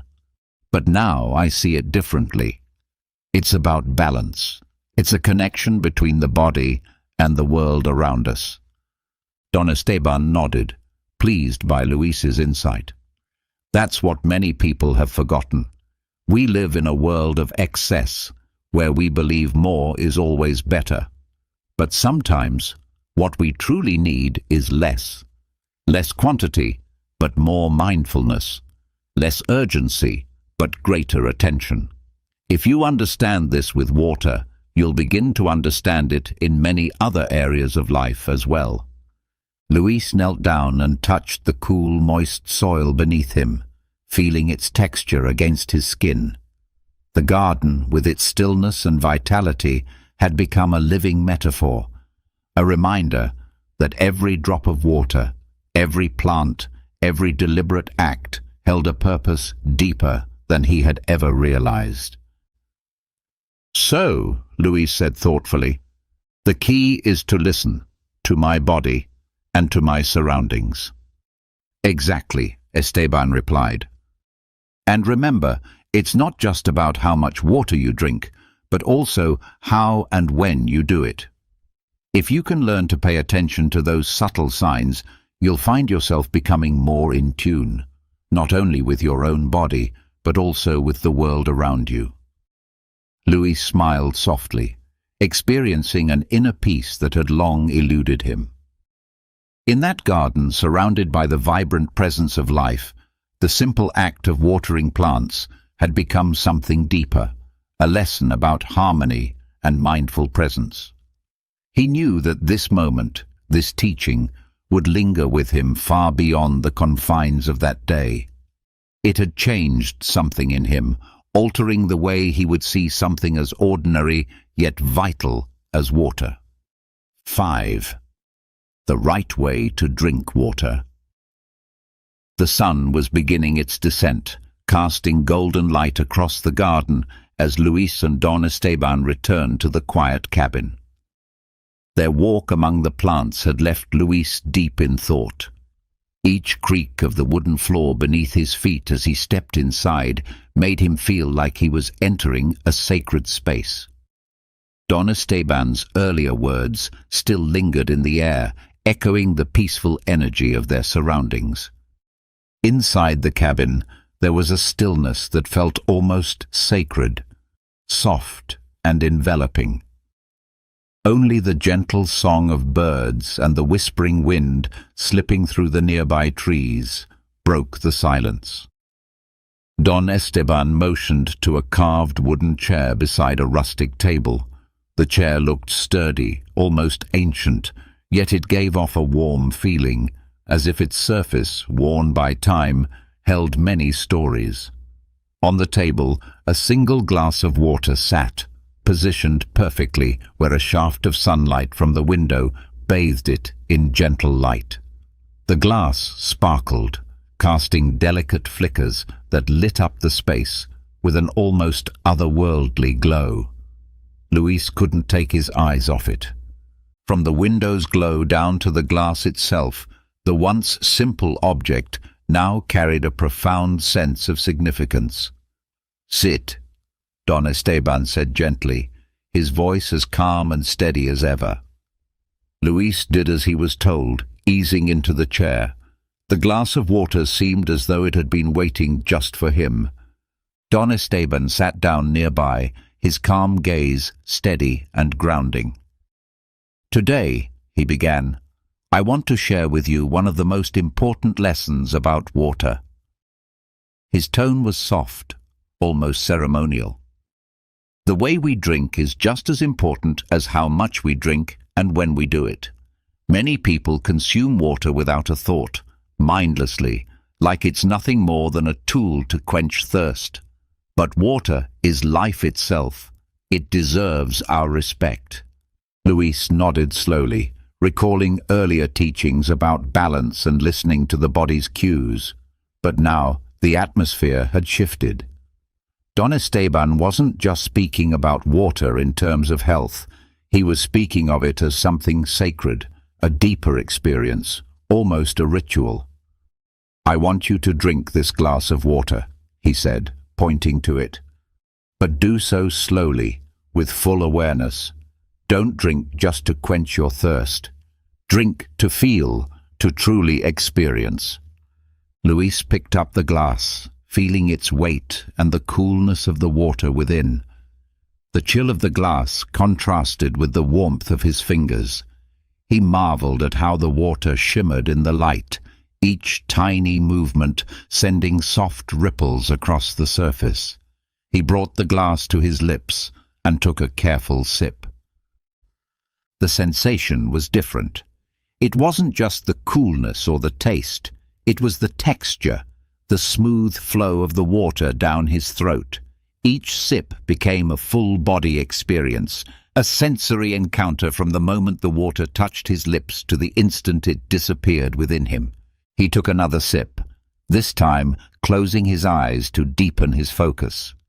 The water moved gently through him, not just hydrating him, but bringing a sense of mental clarity. For the first time, drinking water wasn't something automatic. It was a practice in mindfulness, a way of anchoring himself fully in the present. When you drink water like this, Don Esteban said, you're remembering your connection to nature. This water has journeyed through rivers, fallen as rain, flowed beneath the earth. Before arriving here in your hands, every drop reminds you that you're part of a greater cycle, the same life-giving rhythm that sustains all living things. Luis opened his eyes, meeting Don Esteban's gaze. The old man's words struck a chord within him. Water was no longer just a necessity. It had become a gesture of reverence, a moment to honor the miracle of life. "Why have I never thought of it this way before?" Luis asked in a whisper, almost afraid to disturb the sacred silence of the moment. Don Esteban gave a gentle smile, his expression full of warmth and understanding. "Because we live in a world that's forgotten how to appreciate the small things. We chase after the grand, the visible, and we overlook the details that carry the deepest truths. Breathing, water, touching the earth. These are simple acts that bind us to life itself, if we are only willing to notice." Luis nodded slowly, feeling a shift within himself. With every sip, something in him was realigning. Water, once taken for granted, had become a vessel for something greater. As he drank, sunlight played through the glass, casting shimmering patterns into the air. The soft sound of swallowing mingled with birdsong outside the cabin, forming a quiet symphony of peace and presence. "Water is also a teacher," Don Esteban continued. "It teaches us to be patient, to move with grace. No matter how many obstacles it meets, it finds a way forward, slowly, steadily, without force. If you can learn to drink water with awareness, you'll also learn to live with that same mindfulness." Luis took the final sip, setting the now empty glass gently on the table. But this time, the act didn't bring the usual feeling of physical relief. Instead, he felt gratitude, deep and humbling, for every drop that had passed through him. A sense of fullness washed over him, not of the body, but of the spirit. "Why does everything here feel like it holds a deeper meaning?" Luis asked, gazing at Don Esteban. The old man leaned back in his chair, folding his hands serenely in his lap. "Because that's what life is. When you look closely, everything, every moment, every action, every object holds meaning. What seems simple, like drinking a glass of water, can become a doorway to a greater understanding of yourself and the world." Luis looked once more at the empty glass, but it no longer appeared as it had before. Something in him had changed. He now saw how life was revealed in the little things, in those small yet powerful acts that connect us to what truly matters. Drinking water, an act he had done countless times without thought, had now become sacred. The silence that filled the cabin wasn't awkward or empty. It was a stillness that invited reflection, a silence full of meaning. Luis understood now that he hadn't just drunk a glass of water.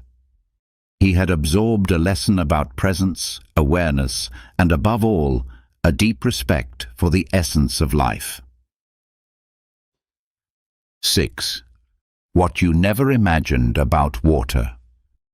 You never imagined water could hold such power. The air of the forest was cool and clean, carrying the earthy scent of moss and damp soil. Don Esteban walked quietly ahead of Luis, guiding him along a narrow, barely visible path through the trees. Every step seemed to echo through the woods, as though nature itself was acknowledging their presence with a reverent hush. Leaves rustled underfoot, while golden sunlight filtered through the canopy, casting glowing patches onto the forest floor. Luis couldn't shake the feeling that they were entering a sacred realm, something beyond the ordinary world. "We're almost there," Don Esteban said softly, not bothering to turn around. Luis nodded instinctively, even though he knew the old man couldn't see the gesture. He continued forward, a calm anticipation building within him. He felt as though something deep, something long hidden, was waiting just ahead.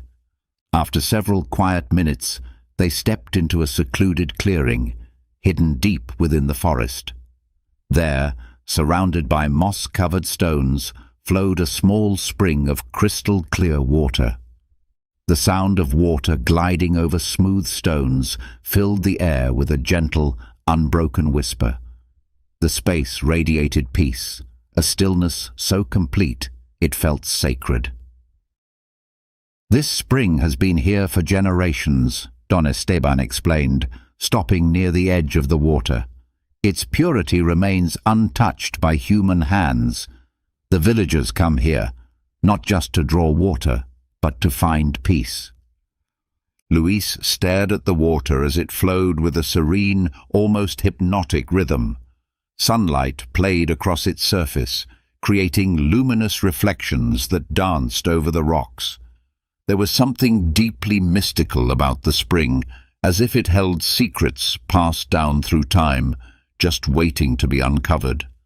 "This is the perfect place," Don Esteban continued, kneeling beside the spring, "to teach you something many have forgotten." He gestured for Luis to join him. "Water doesn't just nourish our bodies, it can also nourish our souls, if we learn how to truly connect with it." His knees sank gently into the soft earth as he stood still, watching Don Esteban extend his hands toward the spring. The old man allowed the water to run over his fingers before lifting it slowly to his lips. "Did you know that water has memory?" Don Esteban asked, his gaze serious. Serena and Luis exchanged glances, and Luis looked at him with a mix of curiosity and disbelief. "I've heard something like that," he admitted, "but I never really believed it." Don Esteban offered a soft, knowing smile. "That's understandable in the world we live in today. We've forgotten that nature has its own language. The ancient ones understood something we've lost, that water can hold intentions, that it can respond to our emotions and thoughts. It's not just poetic or mystical thinking. Even modern science is beginning to investigate this idea. But beyond the scientific aspect, it's a deeper way to connect with the world around us." The old man dipped both hands into the spring again, lifting them full of fresh, cool water. He held it gently before Luis, asking him to feel its energy before taking a sip. "Take a moment to give thanks," he advised. Luis hesitated, but mimicked the gesture. At first, the water felt simply cold and fresh, but as he paid closer attention, he sensed something else. A softness in its flow, a vibrant quality he hadn't noticed before. It was still water, yes, but it seemed to possess its own quiet presence, a kind of awareness. It felt alive. "When you drink water," Don Esteban continued, You're not just hydrating your body. You're taking in life energy itself. And that energy is influenced by your mental state, your thoughts, your emotions. That's why it's so important to fill the water with positive intentions before you drink. Luis said nothing, simply watching the old man, sensing he was on the edge of a new understanding. "How do you do that?" he asked, his curiosity deepening. Closing his eyes briefly, Don Esteban held the water with reverence. "You speak to it, not necessarily with words, but with your heart. Thank the water for what it's about to do for you, for its purity, for its ability to nourish you. Tell your body that it will receive this energy in a healthy, renewing way. In doing so, you build a deeper relationship with what you consume, a connection that reaches far beyond the physical." Luis closed his eyes as well, following the old man's lead.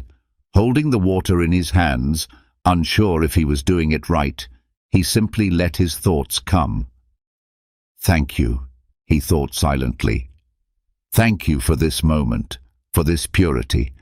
Let this water nourish me and fill me with life." When he opened his eyes, he looked at the water still cupped in his hands and, for the first time, felt a genuine connection to it. He drank slowly, feeling the coolness slide down his throat. But this time, it wasn't just water. It felt like energy, a direct link between himself and the natural world surrounding him. "Did you feel it?" Don Esteban asked with a warm, approving smile. Luis nodded, unable to fully put into words what he had just experienced. "It felt strange," he confessed. "I never imagined water like this. I always saw it as something basic, necessary.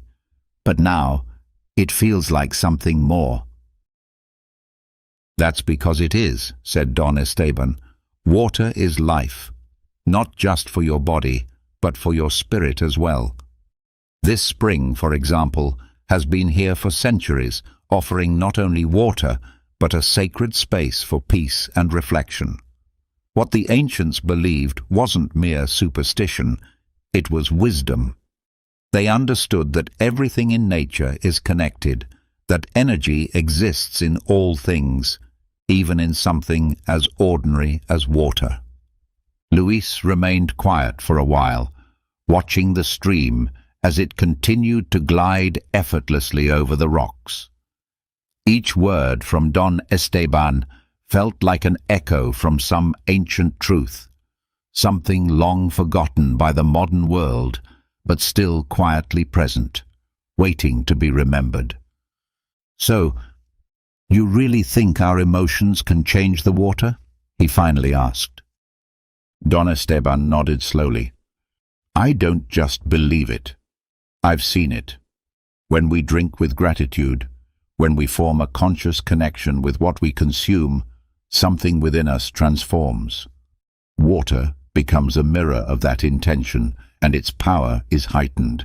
It's not magic, it's nature responding to awareness." Luis turned to look at the spring once more. It no longer appeared to be just a natural feature. He saw it now as something more, an ancient teacher, a source not only of hydration, but of wisdom and energy. He felt a wave of deep gratitude for being here, for learning something he had never even considered before. As they rose to head back to the cabin, Luis looked at Don Esteban with new respect. He realized that this was only the beginning of a far deeper connection with life and with the world that surrounded him. The sun had begun its descent, casting golden and amber hues across the horizon as Luis and Don Esteban made their way back through the forest. What had once felt like an unknown and mysterious place now seemed to embrace them, a warm refuge, a sanctuary of peace. The trees swayed gently in the evening breeze, and the steady murmur of the nearby stream accompanied them like an old, familiar song. Upon reaching the cabin, Don Esteban settled onto a worn wooden bench beside the stream. Without a word, Luis sat beside him. The gentle sound of the flowing water filled the air, a soothing reminder of the stillness he had recently discovered within himself. Both remained silent for a time, simply listening to the continuous flow of the water as daylight faded. The silence was finally broken by Don Esteban's voice, as soft as the stream itself. Water never stops. It never resists. It adapts, finds its path around obstacles, and keeps moving forward. That's how we must be. Luis turned toward him slowly, listening intently. He sensed that this was the heart of everything Don Esteban had been teaching him. "What do you mean exactly?" he asked, although deep inside he was already beginning to understand. "Look at the water," said Don Esteban, gesturing to the stream at their feet. "It doesn't complain when it meets a stone. It doesn't stop or turn back. It simply adjusts, finds its way over or around, and continues onward. Water is soft, yet constant. That's its real strength." Luis watched the stream with new eyes. The water flowed on, unconcerned by the pebbles, roots, or turns in its path. Every obstacle was navigated with grace, not resistance. It was as if the water understood that, regardless of the twists and turns, it would eventually reach its destination. "Life," Don Esteban continued, "is filled with obstacles. But how we respond to them, that's what determines our journey. If you meet challenges with rigidity and a closed mind, they will break you. But if you learn to flow like water, to adapt without losing your essence, then you can overcome anything." Luis remained silent, letting the old man's words settle inside him. He knew they were true. He had spent so much of his life resisting, fighting circumstances, trying to control outcomes. But now, watching the endless current of the stream, he realized there was another way to live. "How do you do that?" he finally asked, barely above a whisper. "How do you learn to flow?" Don Esteban gave a gentle smile, as if the answer were both simple and profound. "Listen, observe, and let go," he said calmly. "Water doesn't cling to any shape, and it doesn't try to force a result. It just moves. In the same way, you must learn to accept what life brings. Be present, without holding on to how you think things should be. Keep your heart and your mind open." Luis remembered everything he had been taught. The mindful way of drinking water, the precise amount his body truly needed, the sacred bond with nature. It all seemed now like threads in a much larger tapestry, a message about life itself. Life, like water, is fluid, ever-changing, ever-moving. "The key," Don Esteban said, "is to live in the present. When you cling to the past or worry about the future, you lose your ability to flow. You end up swimming against the current. But when you learn to be here, now, to accept what is, then you become like water, able to move through life with grace." Luis felt a deep, unfamiliar peace settle within him. For the first time, he truly grasped that all of Don Esteban's teachings wasn't solely about the nature of water. It was always about something deeper, something greater. His lessons were metaphors for life itself. Water, in its simplicity and strength, had become a mirror for how I should approach existence, with fluidity, with grace. In the gentle flow of the stream, I began to understand the importance of adaptability and the quiet power of gratitude. The silence that followed our conversation wasn't awkward or empty. It was serene, filled with understanding. The men remained still, gazing at the ever-moving stream, a steady, living symbol of nature's rhythm, of time pressing forward, and of life's relentless journey. Luis, standing there, experienced something profound within himself. Something shifted. What had started as a simple day of learning about water had become something transformative. He was no longer the same man who had begun the morning. Life, he realized, wasn't about trying to control every detail. It wasn't about resisting the winds of change or battling every twist of fate. "Sometimes life takes you down paths you never expected," said Don Esteban gently, as though he were speaking directly to the thoughts forming in Luis's heart. "And in those moments, you must remember, like water, you will always find your way, even if it's not the path you imagined." Luis closed his eyes, letting those words sink deep into his spirit. The wisdom of the old man wasn't just heard, it was felt. He understood now that true strength didn't lie in standing firm against the current, but in learning how to move with it. Life, like water, was wild, unpredictable, and full of unknowns, but it was also rich with potential. If he could learn to flow with it, to move without force, without clinging, without fear, then perhaps he could find peace, even when life grew difficult. The sound of the creek played on, soft and unwavering, like the gentle pulse of nature itself. Luis opened his eyes and looked at Don Esteban, his gaze filled with quiet gratitude and newfound respect. He didn't need grand words to express what he felt. A simple, heartfelt thank you was enough. Don Esteban nodded, his expression calm and knowing. He could see that Luis had finally grasped the last lesson. Without another word, they rose from the wooden bench and began walking back to the cabin. The day was drawing to a close, the sun slowly retreating behind the trees, but for Luis, what he had learned that day would remain with him always. He had come to understand how to drink water, but more than that, he had learned how to truly live. To live with awareness, with deep appreciation, and most importantly, with the ability to move through life like water. Not clinging, not resisting, simply flowing. The sound of the stream stayed with him, not just in his ears, but in his heart, a constant reminder that would echo through every step of his journey.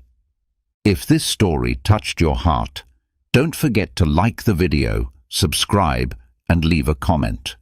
It helps YouTube recognize that content like this truly makes a difference, and it allows us to continue creating more videos that inspire, uplift, and guide people just like you. Imagine for a moment that your entire life, every setback, every hardship, wasn't a detour, but a deliberate path leading you towards something greater. Now, I get it. That might sound like one of those motivational phrases you scroll past without a second thought. But what if I told you it wasn't just a feel-good slogan, but a core truth embedded in an ancient philosophy that has endured through centuries? I'm talking about Stoicism, a way of life that doesn't merely help us endure pain or hardship, but invites us to welcome it, to mold it into the very foundation of our strength.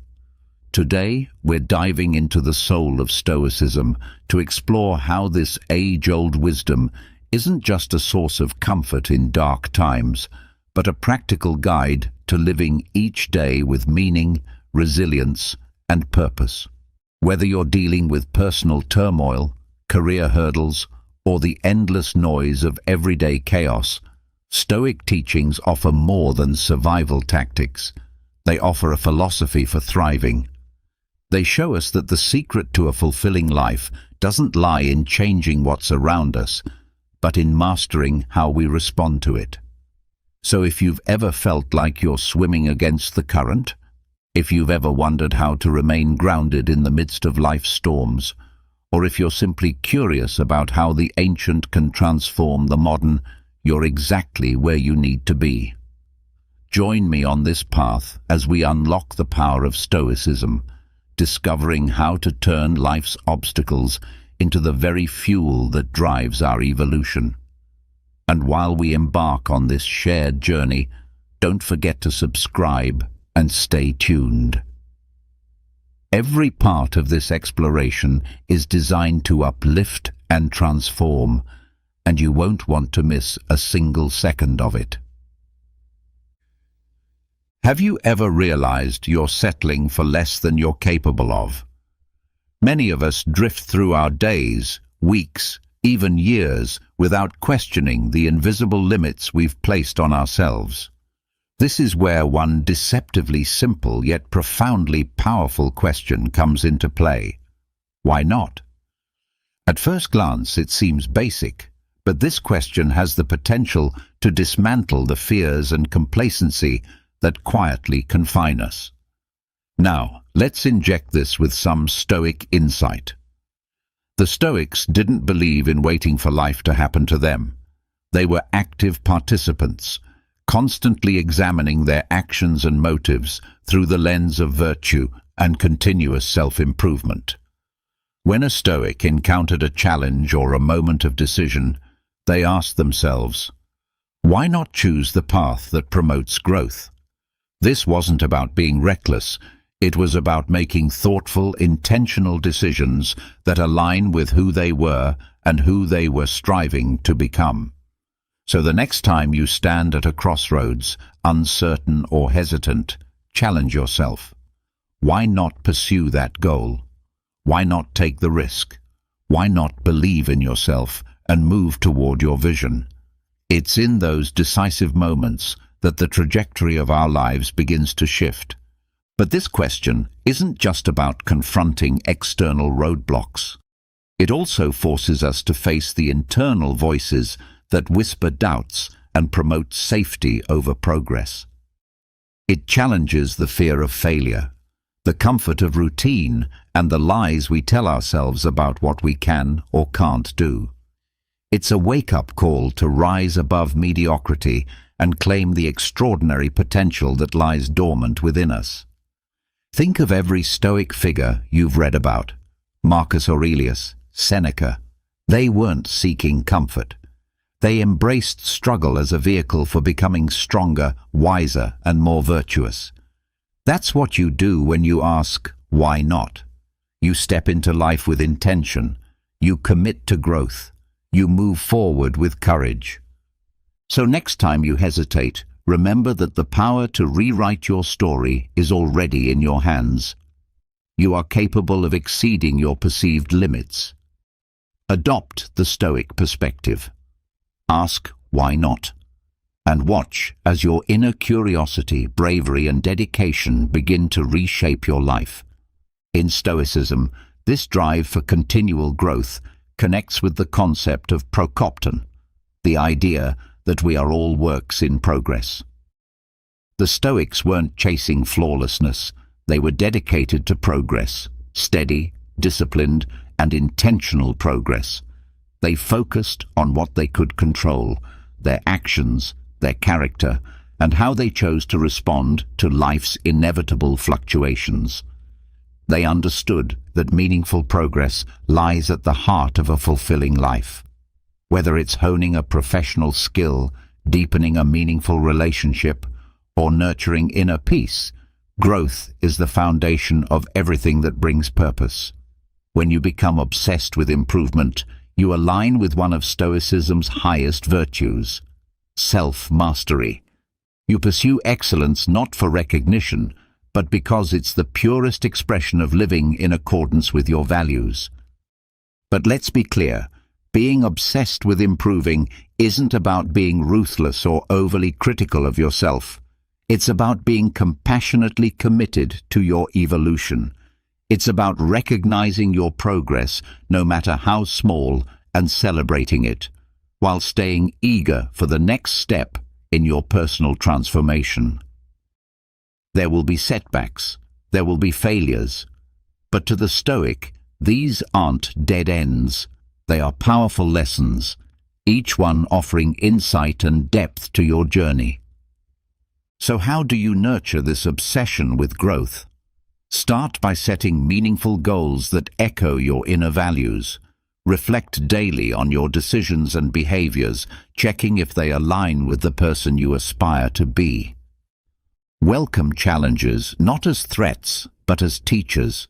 Stay open, curious, and always ready to learn, refine, and adapt. The journey never ends. There's always another level of depth, another virtue to embody, another skill to master. In this endless pursuit lies true satisfaction.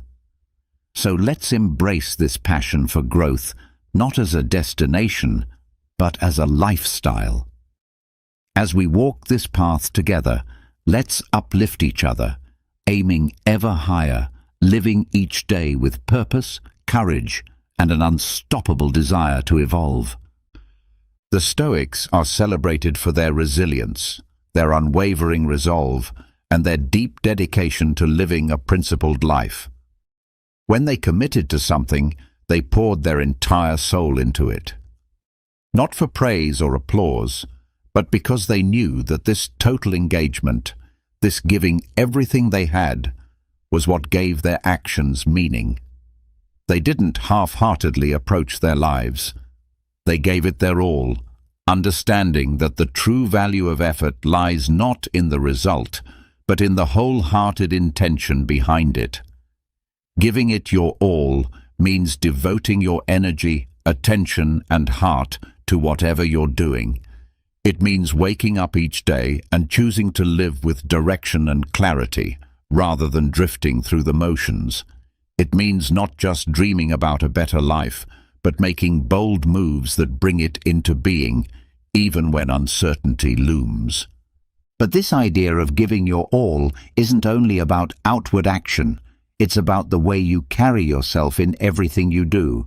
It's about showing up with sincerity and integrity in your work, your relationships, and your personal journey. It's about being fully present, deeply engaged, and intentional with how you live your life. And when the road gets tough, as it inevitably will, it's about standing firm in the face of adversity, drawing from your inner strength to keep going. So how do you live this principle? Begin by getting crystal clear on what truly matters to you. Identify your deepest values, your most important goals, and the passions that light you up. Then, commit to them with all your being. Hold yourself to a high standard, not because you feel pressured to, but because you want to live in alignment with your truest self. Understand that giving it your all isn't a one-time push. It's a daily commitment, a way of being. And as you live this way, you'll find yourself not only advancing toward your goals, but also experiencing a richer, deeper sense of meaning along the way.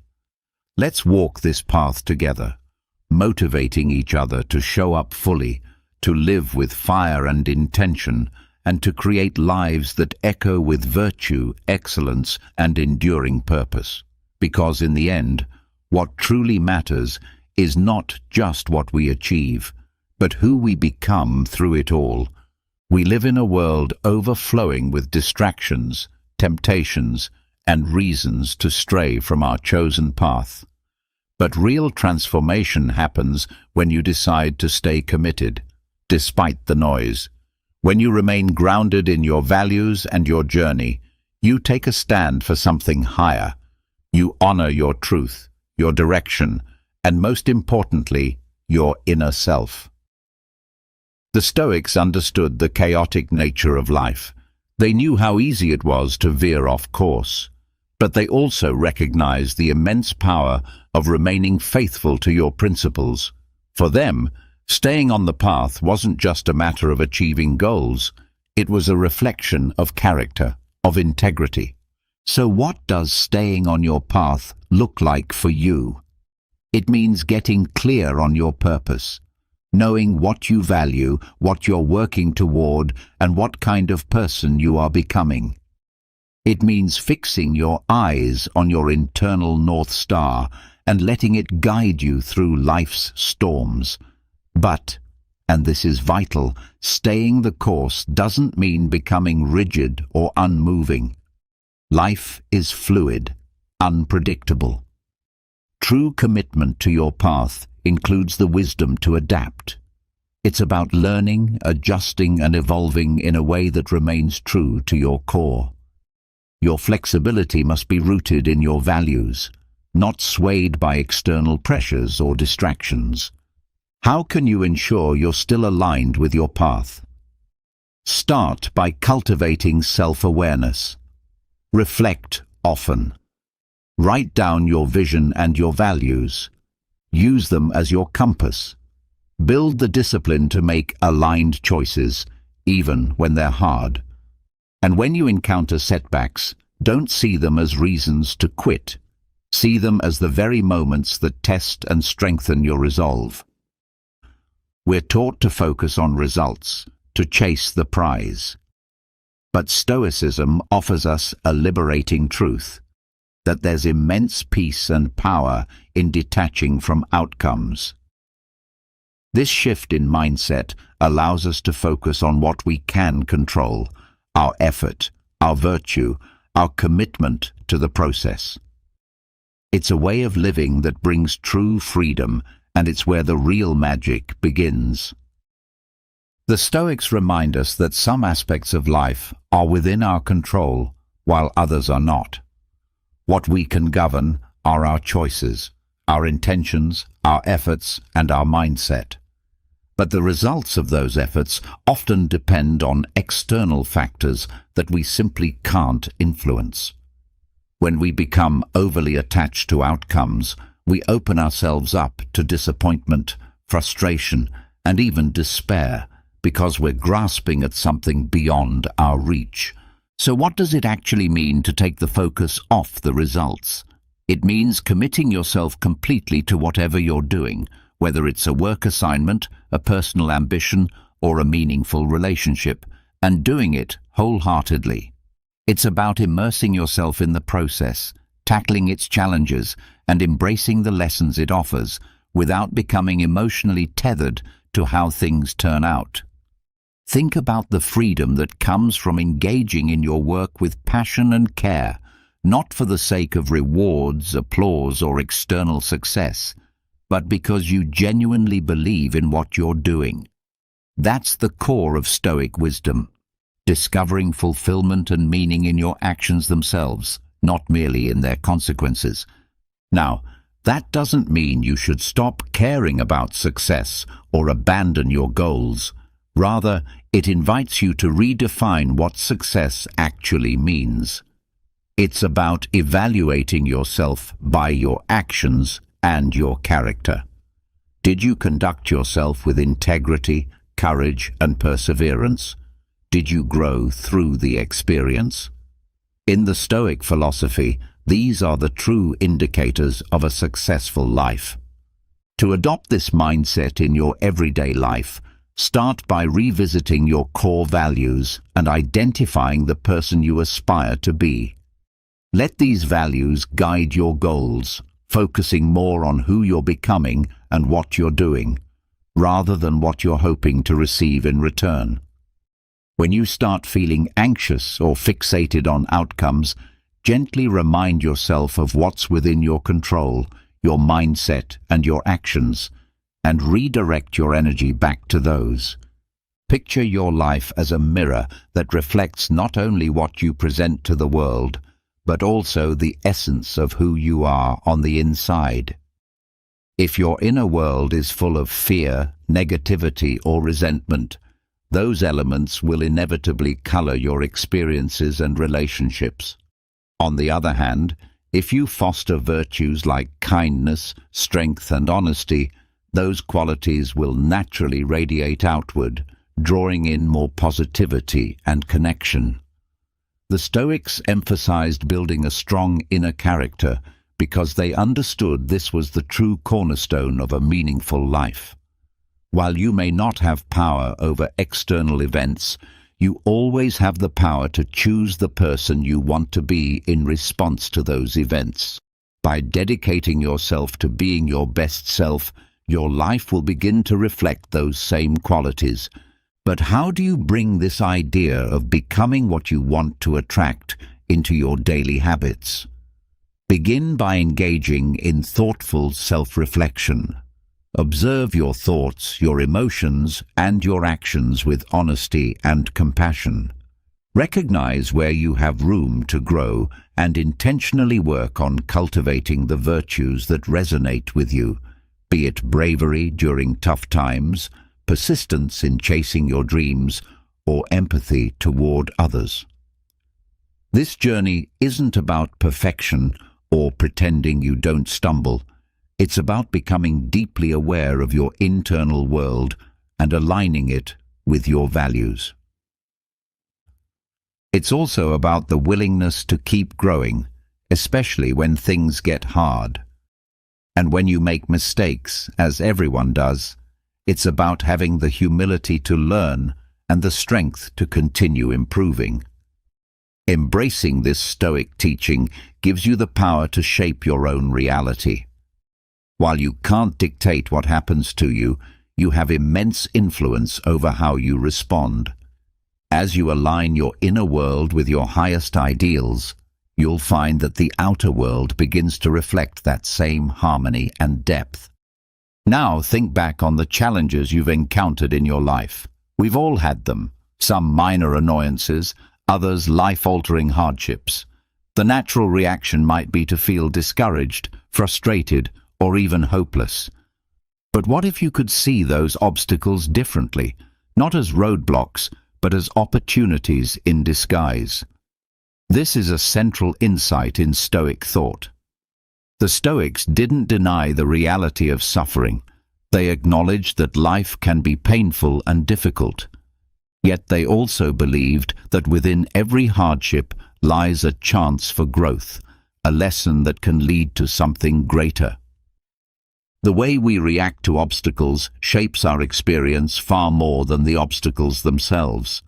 By choosing to view each challenge as a chance to learn and grow, we move from being passive victims of circumstance to becoming proactive agents of transformation. So how can you bring this belief into your everyday life? Start by changing how you look at problems. When something difficult arises, pause and ask yourself, what can I learn from this? How is this shaping me into a better version of myself? Rather than letting setbacks drain you, let them be the fuel that builds your strength, creativity, and resilience. Understand that the most worthwhile achievements often come from the hardest climbs. The struggles you endure, the roadblocks you overcome, and the perseverance you build are all part of your personal evolution. Every difficulty is a chance to practice patience, bravery, and adaptability, qualities that shape you into a deeper, wiser human being. And remember, facing challenges often calls for new ways of thinking. It's in those tough times that you're pushed to break your limits, to think differently, and to uncover strengths you didn't even know you had. When you adopt the Stoic view of obstacles, you also begin to feel a deep sense of gratitude for the growth they bring, for the strength they reveal, and for the clarity they offer. You start to cherish the journey itself, knowing that the most meaningful insights often arise from adversity. In the grand scheme of life, it's easy to feel overwhelmed. Your dreams may seem too big and your problems too complicated. You might wonder, what difference can my small actions possibly make? But here's the truth. Every great achievement is made up of countless small efforts. Every monumental change is built from tiny, consistent steps. The Stoics taught that while we don't control the final outcome, we always control the present moment, our choices, our actions, our attitude. They encouraged us to live with purpose, to take meaningful steps, no matter how small, and to focus on what is right in front of us. Do what little you can is not a call to mediocrity. It's a call to live intentionally, to participate fully in life, no matter how modest your contribution may appear. So, how can you live this out? Begin by breaking your bigger goals into smaller, manageable tasks. Concentrate on what you can do today, even if it's just a tiny step forward. Progress isn't about taking huge leaps. It's about staying consistent, showing up, and building momentum through persistence. Each small action is like a brick, forming the foundation for your larger dreams. This Stoic mindset also teaches us to find fulfillment in the process, not just the prize. When you're focused on doing your part well, no matter how insignificant it may seem, you naturally become more present, more engaged, and ultimately more effective. You begin to value the journey itself, its ups and downs, its pauses and pushes, because you know that real growth and satisfaction come from the effort you put in each day. Adopting this attitude also builds humility and strength. It helps you accept your limitations while still affirming your ability to make a difference. You become more flexible, more resourceful, and more determined, even when the results aren't immediate or obvious. In a society where success is often equated with wealth, titles, or online popularity, it's easy to lose your sense of what truly matters. But imagine stepping back and reconsidering how you define success altogether. The Stoics invite us to do just that. They argue that real success has nothing to do with possessions or public praise. Instead, it's about developing a character rooted in virtue, living in harmony with nature, and embracing your role as a human being with honesty and integrity. In this view, success isn't about winning in the eyes of the world. It's about being just, courageous, wise, and true to yourself, no matter your external situation. It's about living a life of purpose and principle, and that, according to the Stoics, is the highest achievement of all. This mindset is incredibly liberating because it shifts the power back to us. While we may not be able to influence the economy, job market, or the opinions of others, we always retain control over our own values and decisions. So how do we begin reshaping our understanding of success? It starts with self-reflection. Take the time to explore what you genuinely care about and the kind of person you aspire to be. Think about the traits you respect in others and make a conscious effort to develop those traits within yourself. Set goals that align with your values and emphasize personal growth and the positive impact you can have on others. Changing how we define success also involves appreciating the journey, not just the destination. Learn to celebrate your efforts, perseverance, and small victories, even if they don't lead to immediate results. Remember, according to Stoic philosophy, real success is just as much about how you handle obstacles and hardships as it is about reaching your objectives. It's about staying grounded in your principles and maintaining inner peace no matter what's happening around you. Redefining success in this way can also bring deeper fulfillment and joy. When you stop chasing validation from the outside world, you free yourself to focus on what truly brings you peace and satisfaction. You may find that a life rooted in virtue and meaningful action is far more rewarding than one built on outward accomplishments alone. In today's culture, where approval from others is often mistaken for success, it's easy to forget who we are and what truly drives us. We get caught up in seeking validation, trying to be liked, admired, or accepted.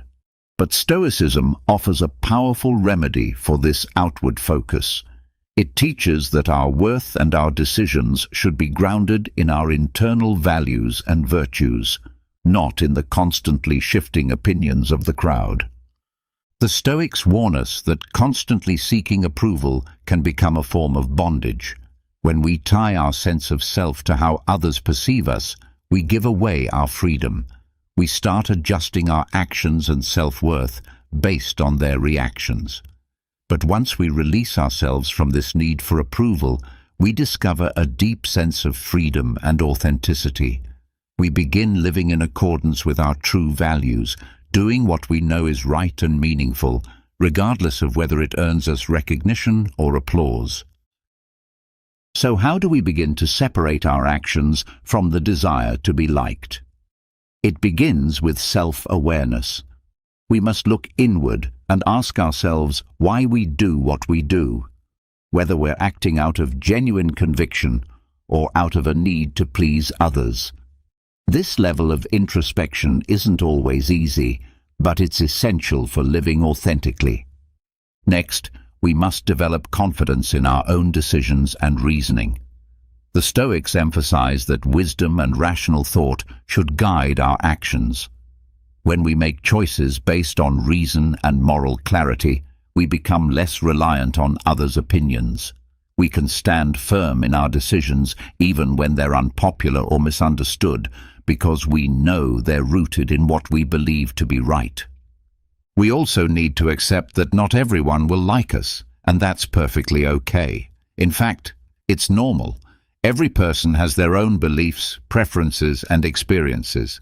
It's impossible to please everyone, and trying to do so would mean constantly bending ourselves to fit into other people's molds, losing our own identity in the process. Instead, we should focus on being real and consistent with who we are. When we live authentically, we attract people who truly respect us and share our values. And even when we encounter rejection or criticism, we can take comfort in the knowledge that we're staying true to ourselves and living according to our Stoic ideals. In a world that constantly pulls at our time, attention, and energy, learning to say no is an essential skill. It's not just about turning things down, it's about standing firm in our priorities, protecting our values, and honoring our personal boundaries. Stoic wisdom teaches us to concentrate on what truly matters and what we can control. Sometimes that means declining invitations, opportunities, or demands that don't align with our deeper purpose. The Stoics believed in living in harmony with nature, which includes recognizing and respecting our own limitations. They understood that our time and energy are limited, and we must be wise in how we spend them.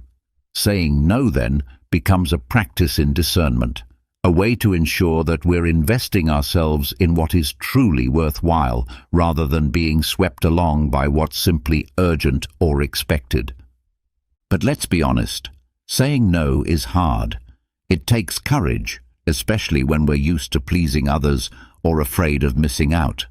Still, the Stoic path encourages us to make choices based on virtue and rational thought, not fear or pressure. When we say no with quiet conviction, we're not just refusing something, we're affirming our values and our authenticity. So how can we improve our ability to say no?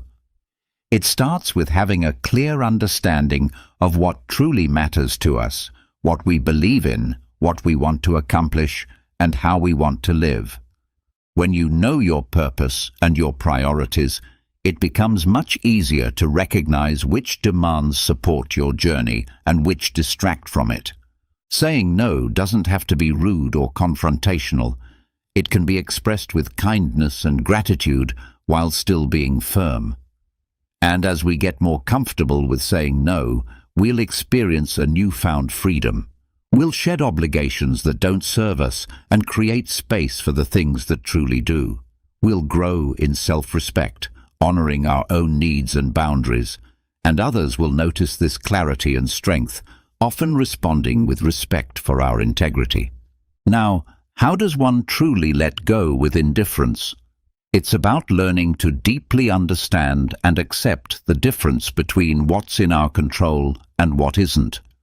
We can control our efforts, our mindset, and our character, but we can't control how things turn out, what others do, or what fate has in store.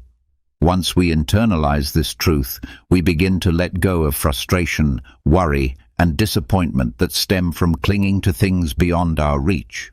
But letting go with indifference doesn't mean becoming apathetic or uncaring. It means caring wisely, focusing our attention and energy on what genuinely belongs to us, and calmly accepting everything else.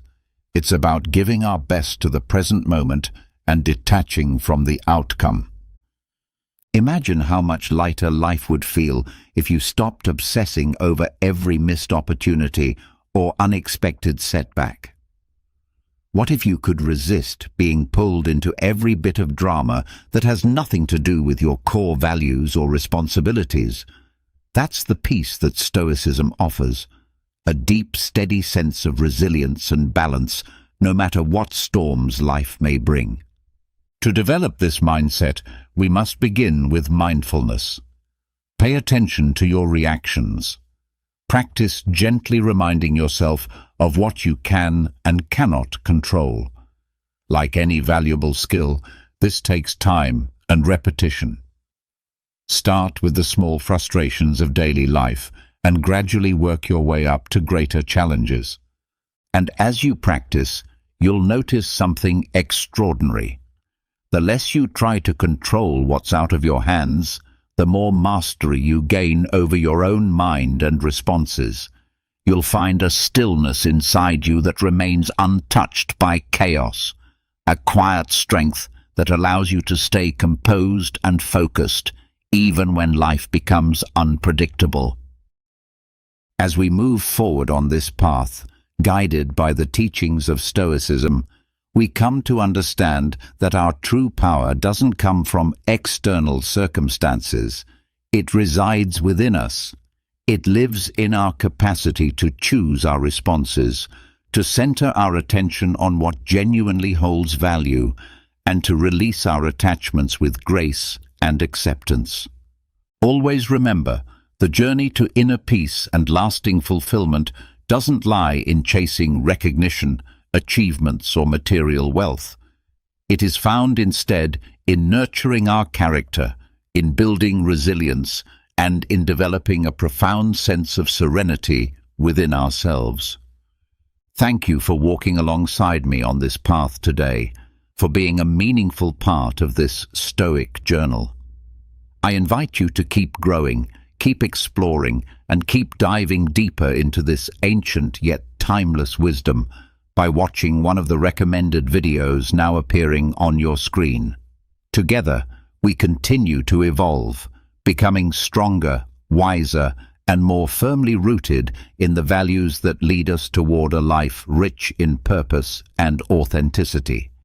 We're about to explore 7 habits that completely transformed my life in just 1 week. Yes, you read that correctly. 1 week.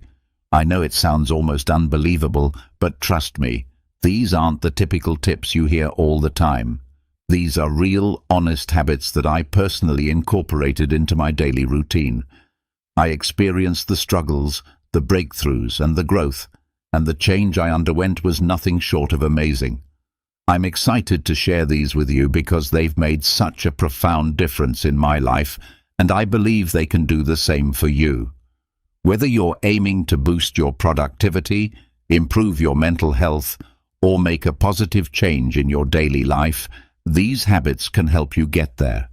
So grab a cup of coffee, get comfortable, and let's dive in.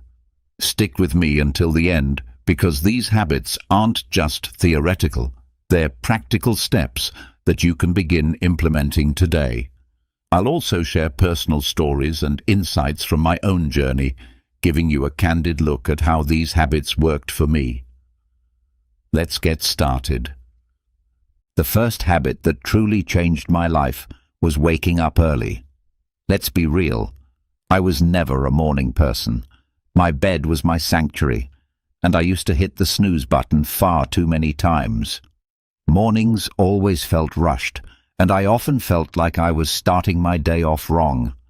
But I decided to try waking up early, and let me tell you, it was a game changer. I began setting my alarm for 5 a.m., and the first few days were tough.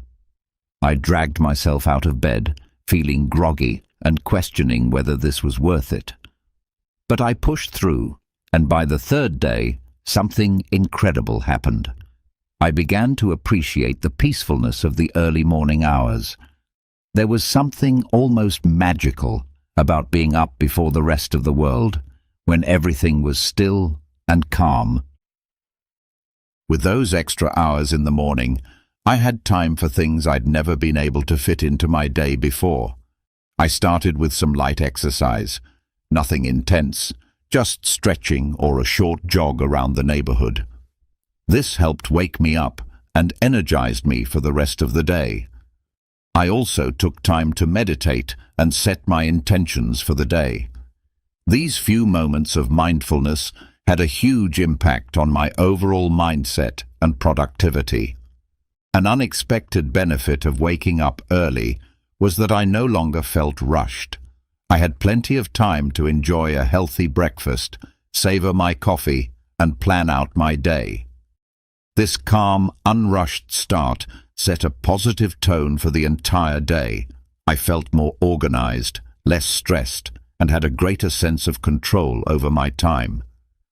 One memory that stands out was the morning I watched the sunrise from my balcony. It was such a simple moment, but deeply beautiful. As the sky changed colors and the world slowly came to life, I felt an overwhelming sense of gratitude and peace. It was in that moment that I truly understood the power of waking up early. I encourage you to give it a try, even if it's just for a week. Start by waking up just 15 minutes earlier than usual and gradually increase that time. You might be surprised by how much of a positive impact it can have on your life. It's not just about gaining extra hours in the day, it's about using those hours to create a more mindful, intentional, and fulfilling start to your day. Speaking of daily habits, daily exercise was habit number 2 that truly transformed my life. Let me be upfront. I wasn't always the most active person. I used to find every excuse in the book to avoid working out.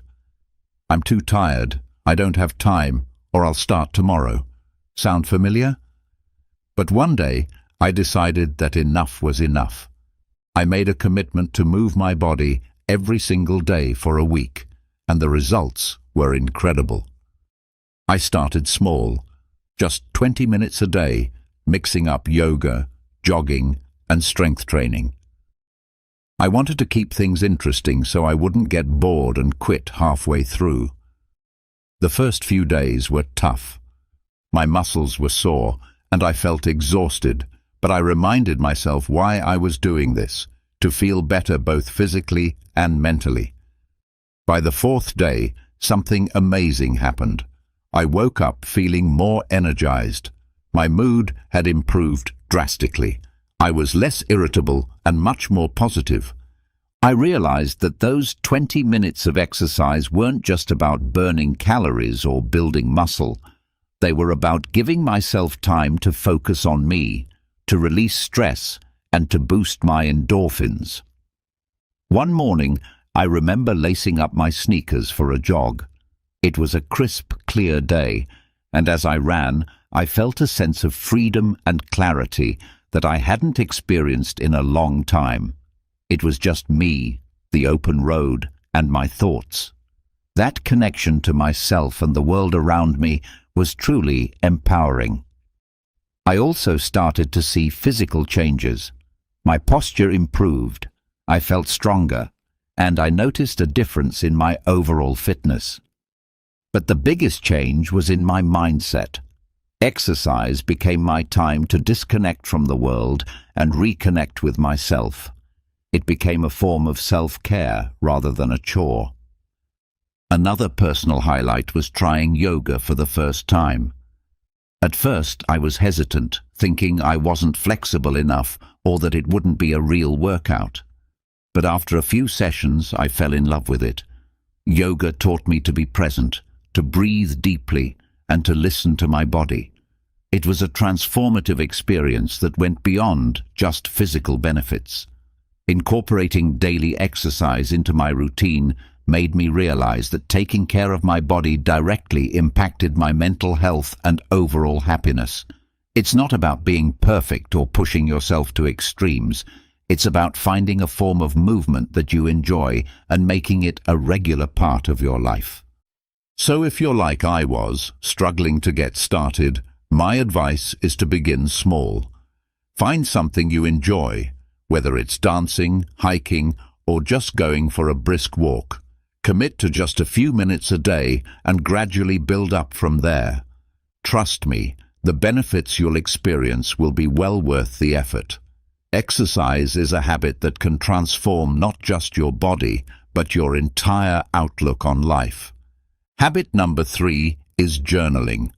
Now, I used to think journaling was just for people who had loads of free time or were naturally introspective. I was skeptical. I mean, who has time to sit down and write about their day when there's so much going on? But after just 1 week of consistent journaling, my perspective completely shifted, and it became a cornerstone of my personal growth journey. I started simple. Every night before bed, I dedicated just 10 minutes to journaling. I bought a plain notebook and a pen that felt comfortable in my hand. No fancy apps, no pressure to make it look pretty, just me and my thoughts. The first night I sat down to write, I didn't know where to begin. But as I kept writing, I found that I was not only reflecting on my day, but also gaining insights into myself, my thoughts, and my emotions. It became an important practice that helped me process my day, focus on gratitude, and set intentions for the future.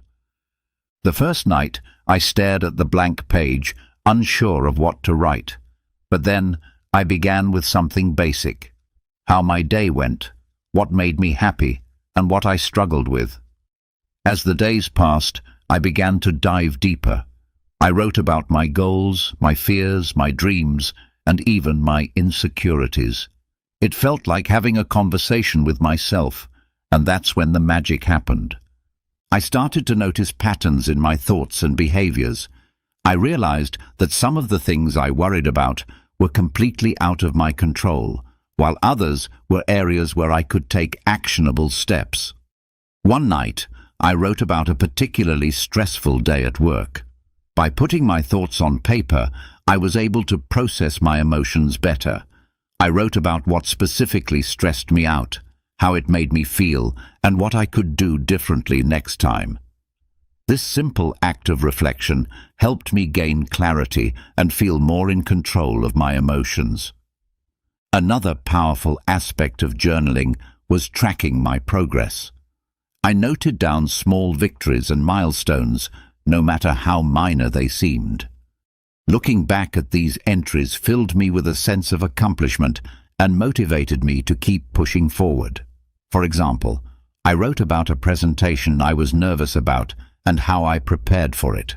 Seeing my preparation process and the positive outcome documented in my journal was incredibly encouraging.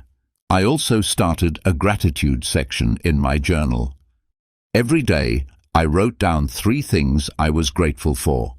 This practice shifted my focus from what was lacking in my life to appreciating what I already had.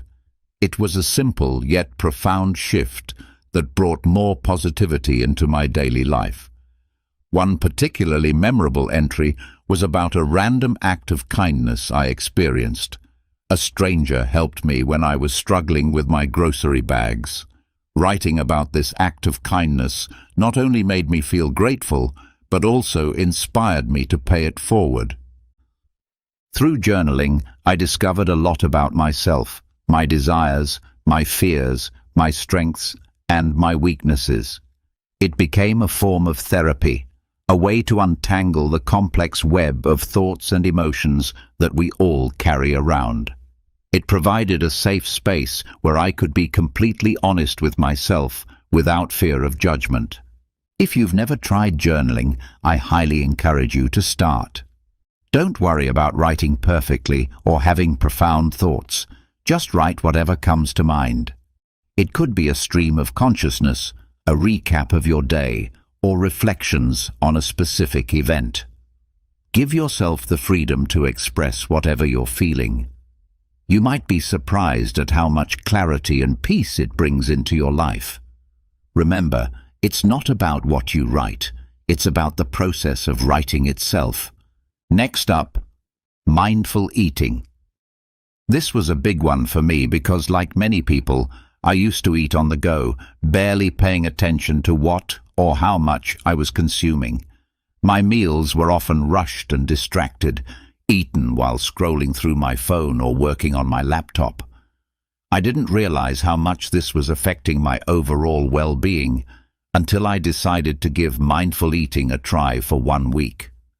Mindful eating is all about paying full attention to the experience of eating and drinking, both inside and outside the body.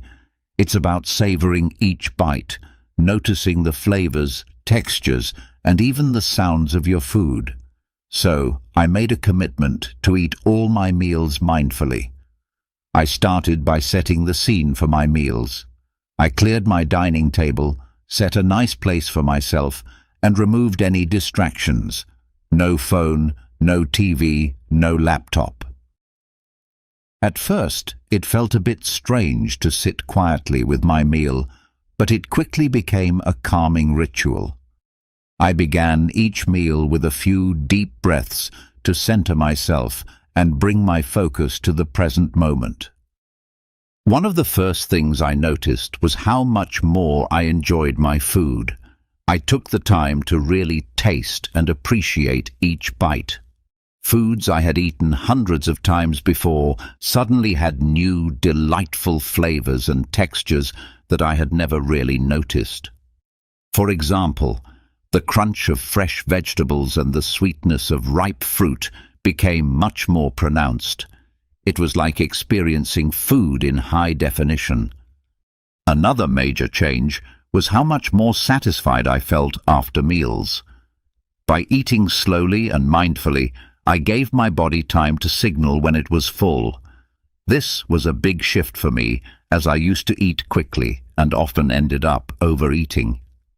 By paying attention to my hunger and fullness cues, I found that I naturally ate less and felt more satisfied. One memorable experience was with a simple bowl of oatmeal. Normally, I would wolf it down without a second thought, but this time I took it slow, savoring the creamy texture and the subtle sweetness of the honey I drizzled on top. It became a moment of gratitude and mindfulness that set a positive tone for the rest of my day. I also started to notice how different foods made me feel. Heavier processed foods left me feeling sluggish and bloated, while fresh whole foods made me feel energized and light. This awareness led me to make healthier choices naturally, without feeling deprived or restricted. Another aspect of mindful eating is being aware of the emotional connections we have with food.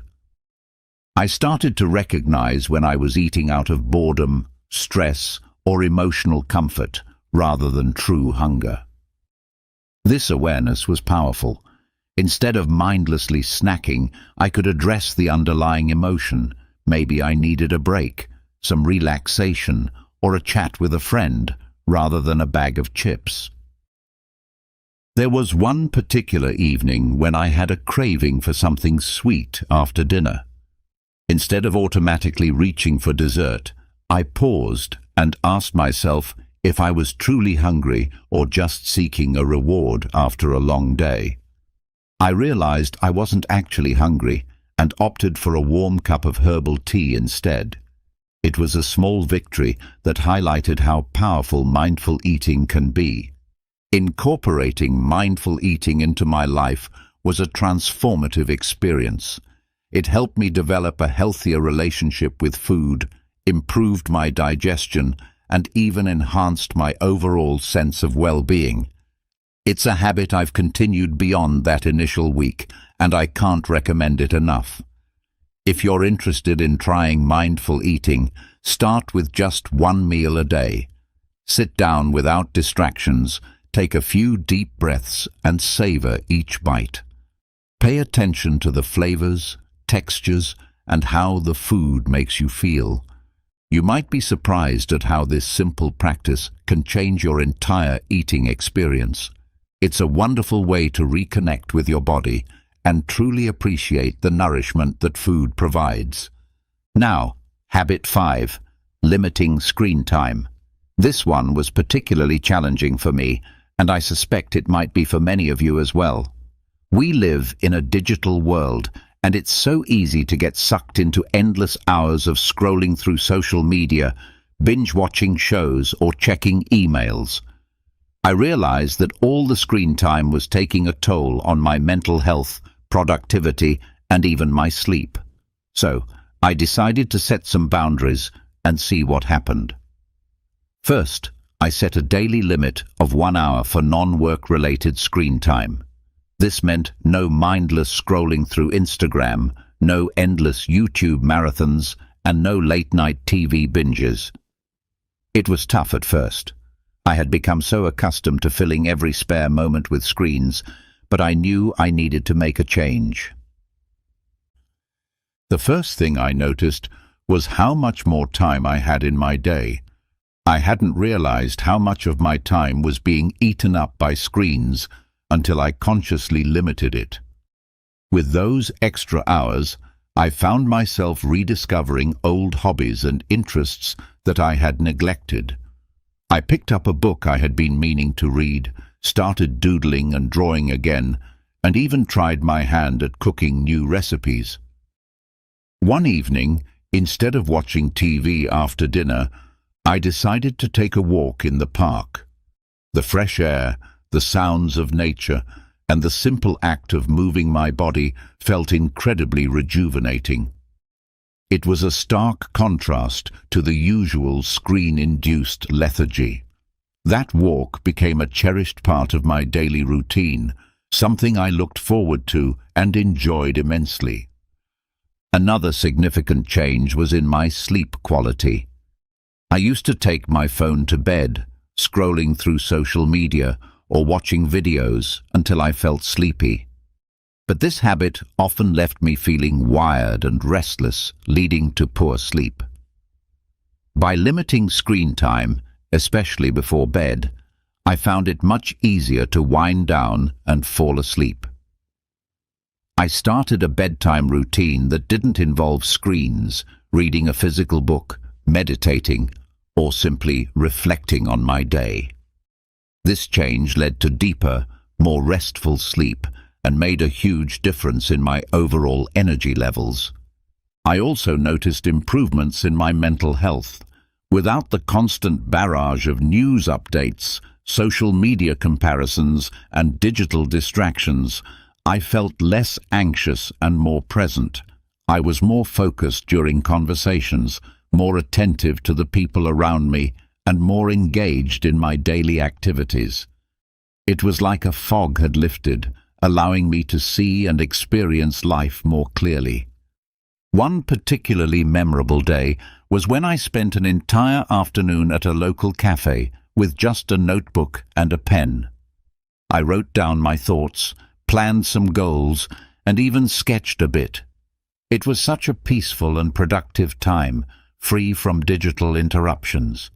I felt more connected to myself and my surroundings in a way that screens had never allowed. Of course, there were moments of temptation and slips along the way, but each time I noticed myself reaching for my phone out of habit, I gently reminded myself of the benefits I was experiencing and redirected my focus to something more fulfilling. Limiting screen time isn't about completely eliminating technology from your life. It's about creating a healthier balance and being more intentional with your time. If you're feeling overwhelmed or disconnected, I encourage you to try setting some screen time boundaries. Start small, maybe with an hour less each day, and gradually increase it. Use that extra time to reconnect with yourself, your loved ones, and the world around you. You might be surprised at how much richer and more fulfilling life can be when you step away from the screens and engage more with the real world. All right, everyone, that wraps up our journey through the 7 habits that dramatically changed my life in just 1 week. It's been an incredible experience, not just implementing these habits, but also sharing them with you. Each of these habits has the power to bring about significant positive changes, and I truly believe that if they worked for me, they can work for anyone. If any of these habits have inspired you, I encourage you to try them out for yourself. Start small, maybe with just 1 habit, and see how it feels. Adjust according to what suits your lifestyle and needs. Remember, the goal isn't perfection. It's progress. It's about making small, manageable changes that, over time, lead to substantial transformations. I'd love to hear about your experiences, so please drop a comment below sharing which habit you're thinking of adopting or any questions you might have about getting started. Your feedback and stories are what make this community so amazing and supportive.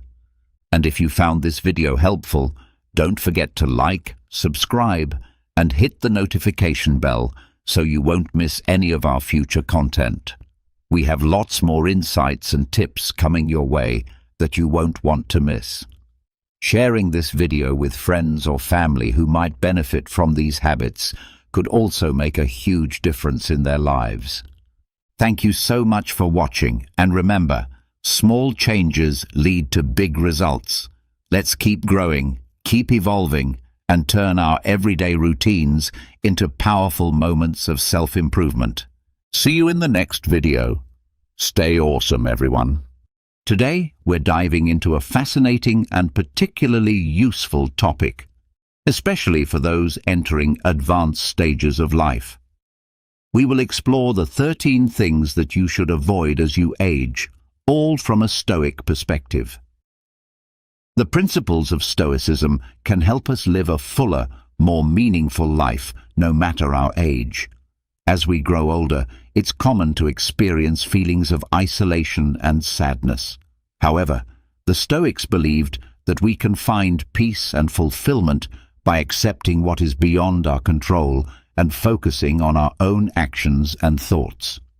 In this video, we will examine 13 Stoic recommendations to help you maintain a calm mind and a positive spirit, even in the most difficult moments. Let's start with the first recommendation. Do not isolate yourself. As we age, it's easy to feel like we no longer fit in or that our social skills have diminished. This can lead to a temptation to isolate ourselves from the world around us. However, isolation can result in deep feelings of loneliness and even depression. It's not about being surrounded by people all the time, but rather about maintaining meaningful connections that nourish us emotionally. Why is it so important not to isolate yourself? Staying connected with others provides us with a sense of purpose and belonging. Engaging with friends, family, or even participating in community activities can give us a reason to get up each day. Additionally, sharing our experiences and listening to others offers new perspectives that can help us view our own lives differently. Stoicism teaches us to accept what we cannot control while taking action in areas where we have influence. One thing we can control is our decision to connect with others. If you feel lonely, consider joining a local group, taking a class, or simply calling a friend. Sometimes a small step can make a huge difference, so remember not to isolate yourself, maintain those connections, and find ways to engage with the world. Doing so will not only help you combat loneliness and depression, but will also enrich your life. Next, let's move on to the second recommendation. Do not obsess over the past. It's natural to reflect on our lives, our achievements, and our mistakes as we age. However, dwelling on the past can trap us emotionally, preventing us from fully embracing the present and looking forward to the future. Marcus Aurelius, one of the most revered Roman emperors and a great Stoic philosopher, reminded us that a man's true worth is revealed during times of crisis. This teaches us that it's not our past actions, whether they were successes or failures, that define us, but how we handle the present. The past is beyond our control, but the present is what we have the power to shape. Why is it so important not to dwell on the past? When we focus too much on what has already occurred, we risk missing out on the opportunities of today. We can fall into the trap of nostalgia or regret, both of which can lead to feelings of depression and anxiety. Instead, Stoicism encourages us to accept what has happened, learn from it, and move forward with wisdom and gratitude. Focusing on the present allows us to find joy in the simple pleasures of life, whether it's a conversation, a walk outside, or simply appreciating the gift of being alive. Every new day offers an opportunity to live according to our values, improve ourselves, and make a positive impact on others. So, the next time you catch yourself revisiting past moments, pause and take a deep breath. Remember, what truly matters is what you do in this very moment. Use the past as a lesson, not as a prison. Now let's consider the third recommendation. Do not neglect your health. As we age, it can be easy to think that self-care is no longer a priority. However, the opposite is true. Maintaining good physical and mental health is essential for living a fulfilling and happy life. Seneca, another prominent Stoic philosopher, reminded us that life, if well lived, is long enough. This serves as a reminder to make the most of the time we have, and an important part of that is taking care of our bodies and minds. It's not about trying to reverse the effects of aging, but rather ensuring that each day we live is as healthy and full as possible. Why is it so important not to neglect your health? Our physical and mental well-being directly affects our quality of life. Staying active, eating well, and caring for our minds through practices like meditation or reading can help us enjoy life more fully. Good health enables us to continue pursuing our passions, connecting with others, and experiencing all the richness that life has to offer. By prioritizing our health, we not only improve our own lives, but also increase our ability to contribute positively to the world around us. Taking care of our health plays a crucial role in fighting off feelings of depression and loneliness, while also helping us feel good physically. The way we treat our bodies and minds significantly influences our emotional well-being. Stoicism reminds us to stay mindful of our actions and to make the best of what we have. This applies to how we care for our physical and mental health. Engaging in regular physical activity, choosing nutritious foods, and taking time to relax and recharge not only boost our overall well-being, but also help us sustain a positive outlook on life. So, don't overlook your health. Make it a daily habit to prioritize your well-being. This practice won't just make you feel better, but it will also allow you to enjoy the people and passions that bring meaning to your life. Let's move on to the fourth essential mindset. Never stop learning. It's a common misconception that learning is reserved for the young. In truth, Lifelong learning is essential for keeping the mind sharp and healthy at any age. Epictetus once said that there is only one path to happiness, and that is to stop worrying about things beyond our control. This wisdom applies perfectly to learning as well. Sometimes we convince ourselves that we're too old to learn something new or that it's not worth the effort. However, what truly lies outside our control are things like other people's opinions or our internal doubts, not our ability to learn. Why is continued learning so important? It helps keep our minds engaged, slowing down cognitive decline and keeping us mentally youthful.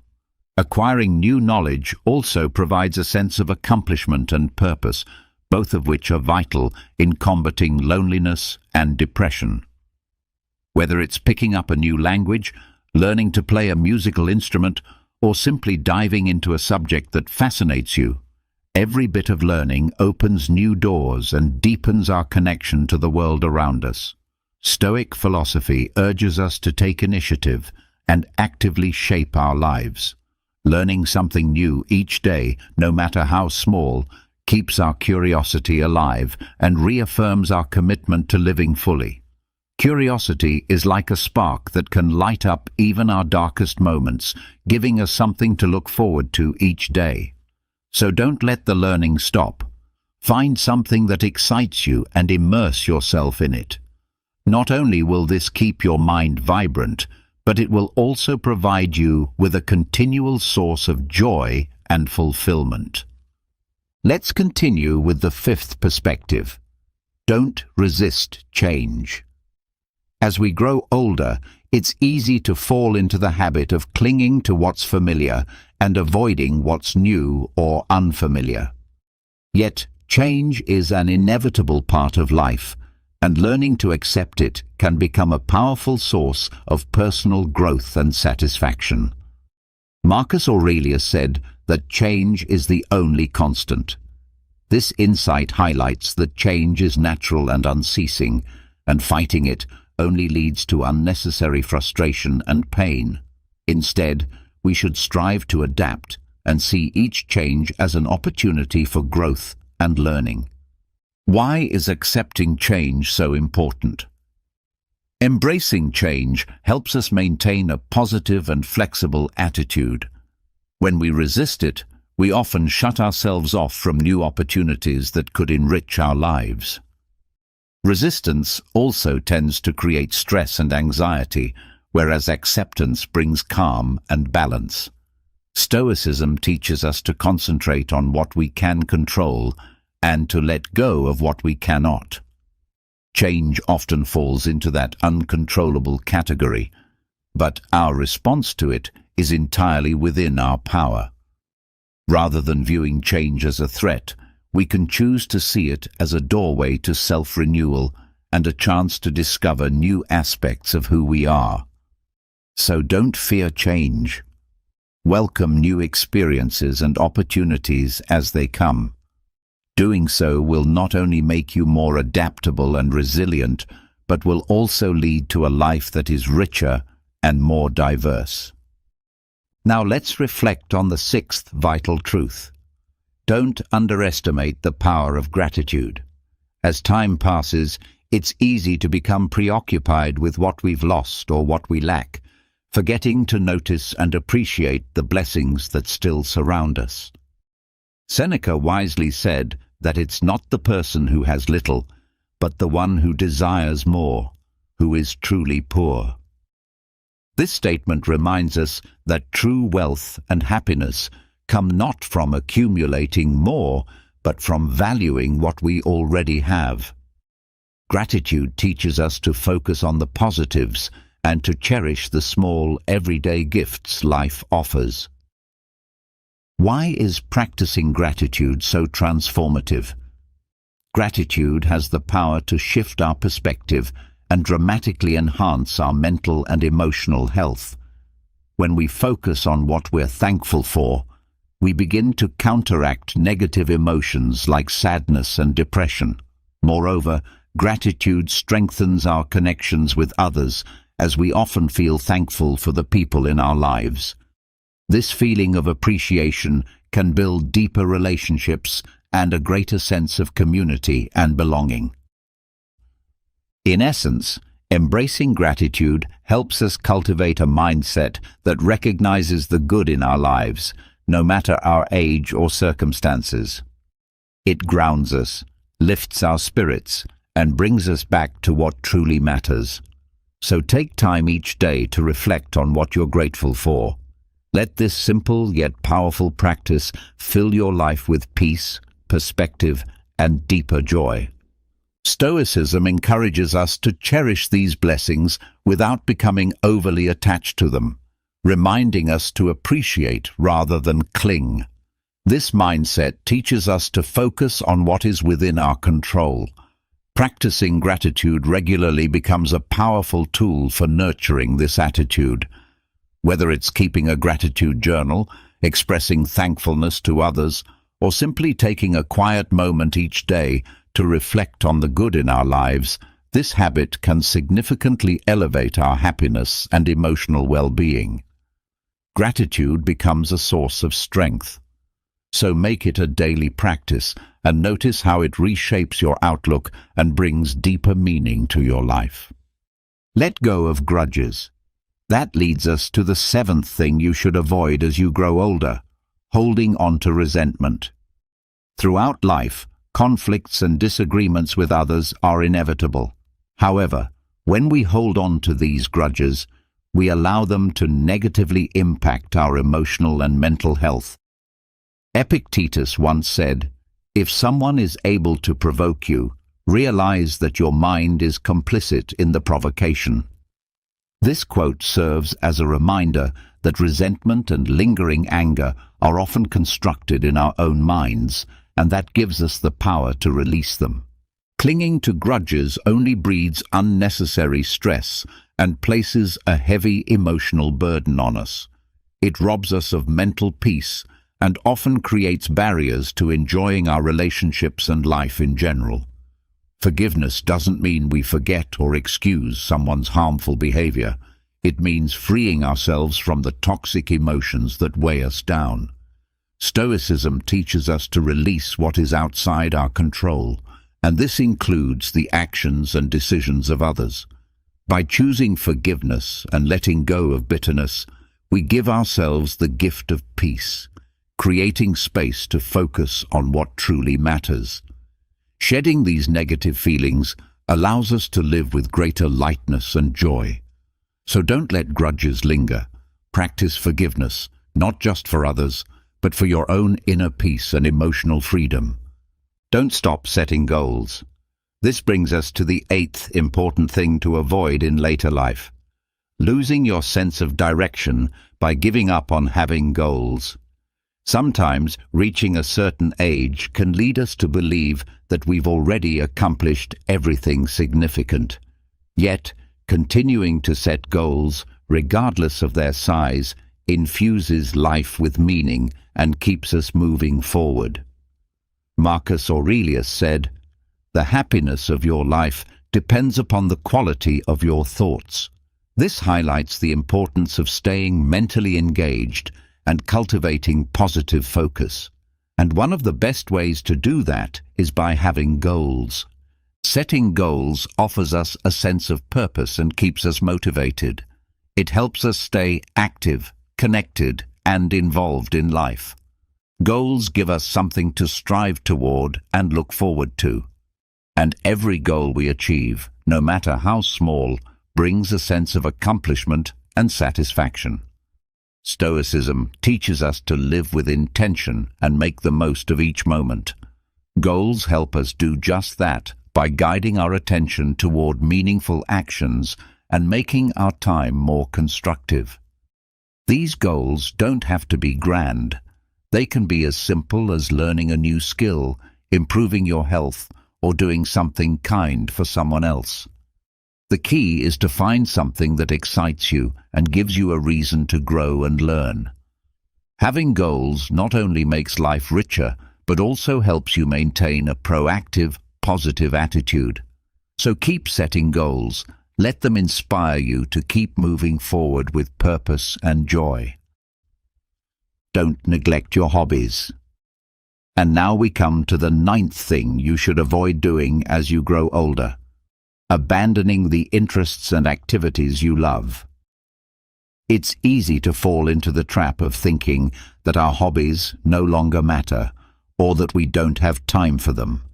But staying engaged with the things that bring us joy is essential to our well-being.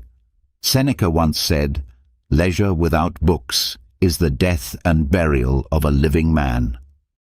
This quote powerfully emphasizes the importance of staying mentally and emotionally stimulated through the things we're passionate about. Our hobbies give us a chance to unwind, express ourselves, and simply enjoy life. They're not just sources of entertainment, they're sources of meaning and joy. Participating in activities that we love helps us manage stress, boost our mental health, and stay connected with our sense of identity and purpose. Furthermore, hobbies provide valuable opportunities to socialize and build connections with others who share our interests. Stoicism reminds us to seek balance and harmony in our lives, and hobbies play a key role in that. They allow us to experience happiness in the present moment without being consumed by regrets of the past or anxieties about the future. Whether it's gardening, painting, reading, listening to music, or any other activity that speaks to your soul, it's vital to make time for it.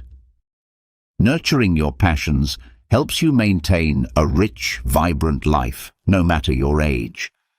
Don't neglect your hobbies or the things that light up your spirit. Make it a priority to set aside time for the activities that genuinely make you happy and give you the space to express yourself freely. Doing this doesn't just add color and richness to your life, it also helps you maintain a balanced and positive outlook. Now, let's move on to the 10th important principle. Do not ignore your emotions, especially as you age. It's easy to fall into the belief that growing older means we should become more emotionally stoic, in the common sense of the word, which often implies suppressing our feelings and appearing strong at all times. But this is a misconception. True Stoicism doesn't ask us to bury our emotions. Instead, it invites us to understand them and respond to them in a constructive, thoughtful way. Epictetus taught that it's not the events themselves that disturb us, but our interpretation of those events.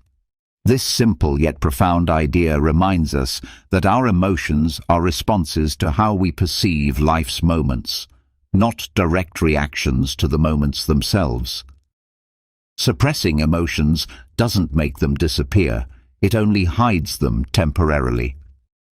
Over time, this emotional suppression can result in built-up stress, unease, and even internal chaos. That's why it's so crucial not to ignore how you feel. Recognizing and confronting your emotions is a fundamental step toward maintaining good mental and emotional health. It helps us process our inner world, learn from our experiences, and discover better ways to navigate life's challenges. On the other hand, denying or repressing emotions can lead to long-term health issues, both mentally and physically, such as anxiety or depression.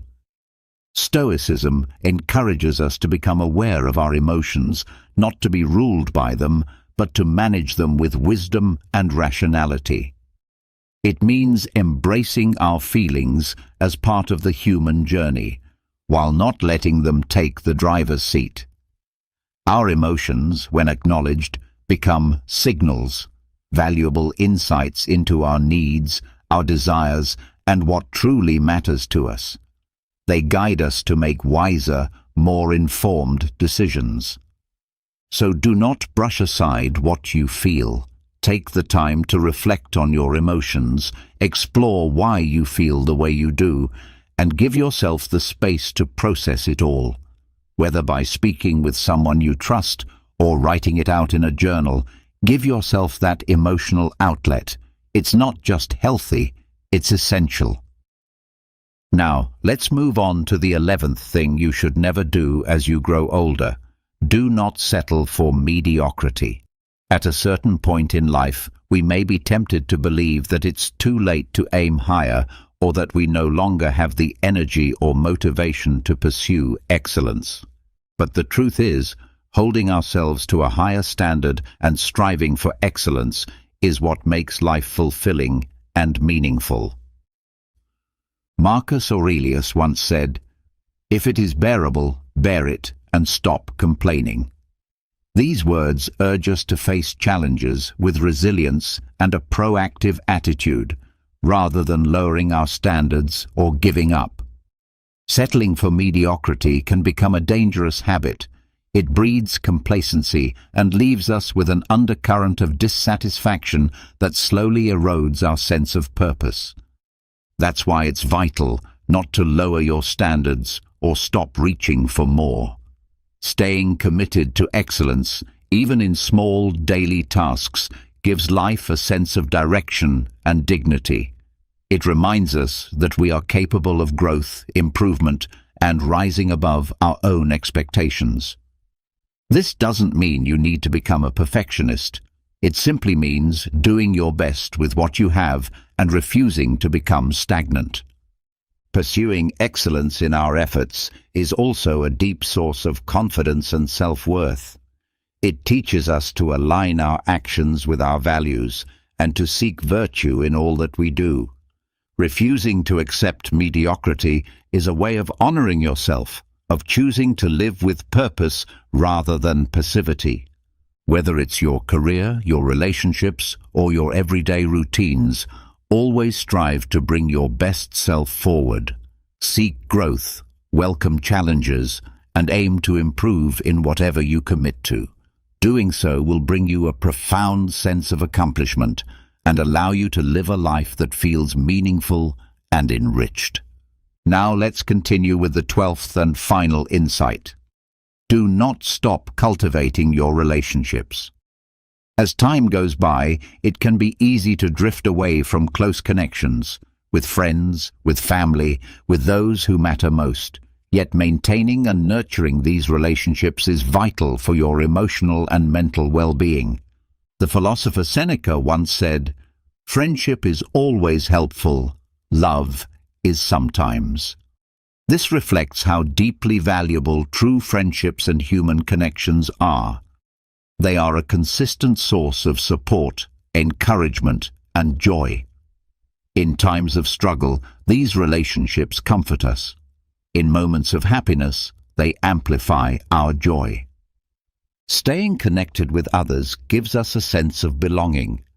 It reminds us that we are not alone in this world, and that we have a place in the lives of others.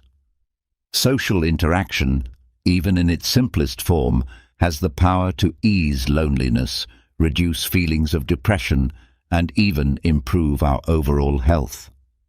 Sharing our experiences with those we care about deepens our emotional lives and offers perspectives that we might not see on our own. Stoicism teaches us to value others, to be mindful in our interactions, and to treat relationships with intention and care. Maintaining healthy relationships takes effort. It requires time, attention, and sometimes vulnerability. But the rewards are immeasurable. Investing in these bonds, whether it's by staying in touch, spending quality time together, or being a source of support, strengthens the emotional fabric of our lives. So, don't let your relationships wither away. Nurture them. Reach out. Be present. In doing so, you create a circle of connection and care that nourishes both you and those around you. Therefore, don't neglect the importance of nurturing your relationships. Take time to reach out to old friends, reinforce family bonds, and welcome new people into your life. These relationships will not only enhance the richness of your everyday experiences, but will also serve as a valuable source of support during life's difficult moments.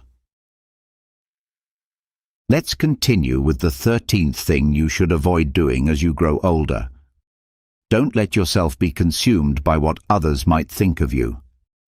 As we advance in age, it can become all too easy to get caught in the habit of worrying about how we are perceived by others. Yet this constant concern can become a barrier that stops us from living freely and authentically. Epictetus reminds us that worrying about future events does not lessen tomorrow's burdens. It only drains us of the strength we need to handle today. Though that insight is often applied to general anxiety, it fits perfectly when thinking about our preoccupation with others' opinions. This kind of worry saps our energy and hinders our ability to be our genuine selves. It is essential to recognize why letting go of this concern matters. Living in constant fear of judgment or striving to meet someone else's expectations can pull us away from our true path. It can lead to deep dissatisfaction and regret over the life we could have lived had we stayed true to our own values and desires. By releasing the need for external validation, we can begin to concentrate on what genuinely fulfills us. We can live with greater presence and joy, guided by our own convictions. Stoic philosophy teaches us to give our energy to what we can control, and the thoughts and judgments of others are beyond that boundary. What we can govern is our own behavior, our responses, and the principles we choose to live by. Being honest with ourselves and aligning our actions with our inner values brings a deeper and more lasting sense of contentment than trying to win the approval of others ever could. So, don't let yourself be weighed down by what others might think. Live in a way that honors your own truth and beliefs. This will allow you to move through life with greater authenticity and to find more joy in every experience you encounter.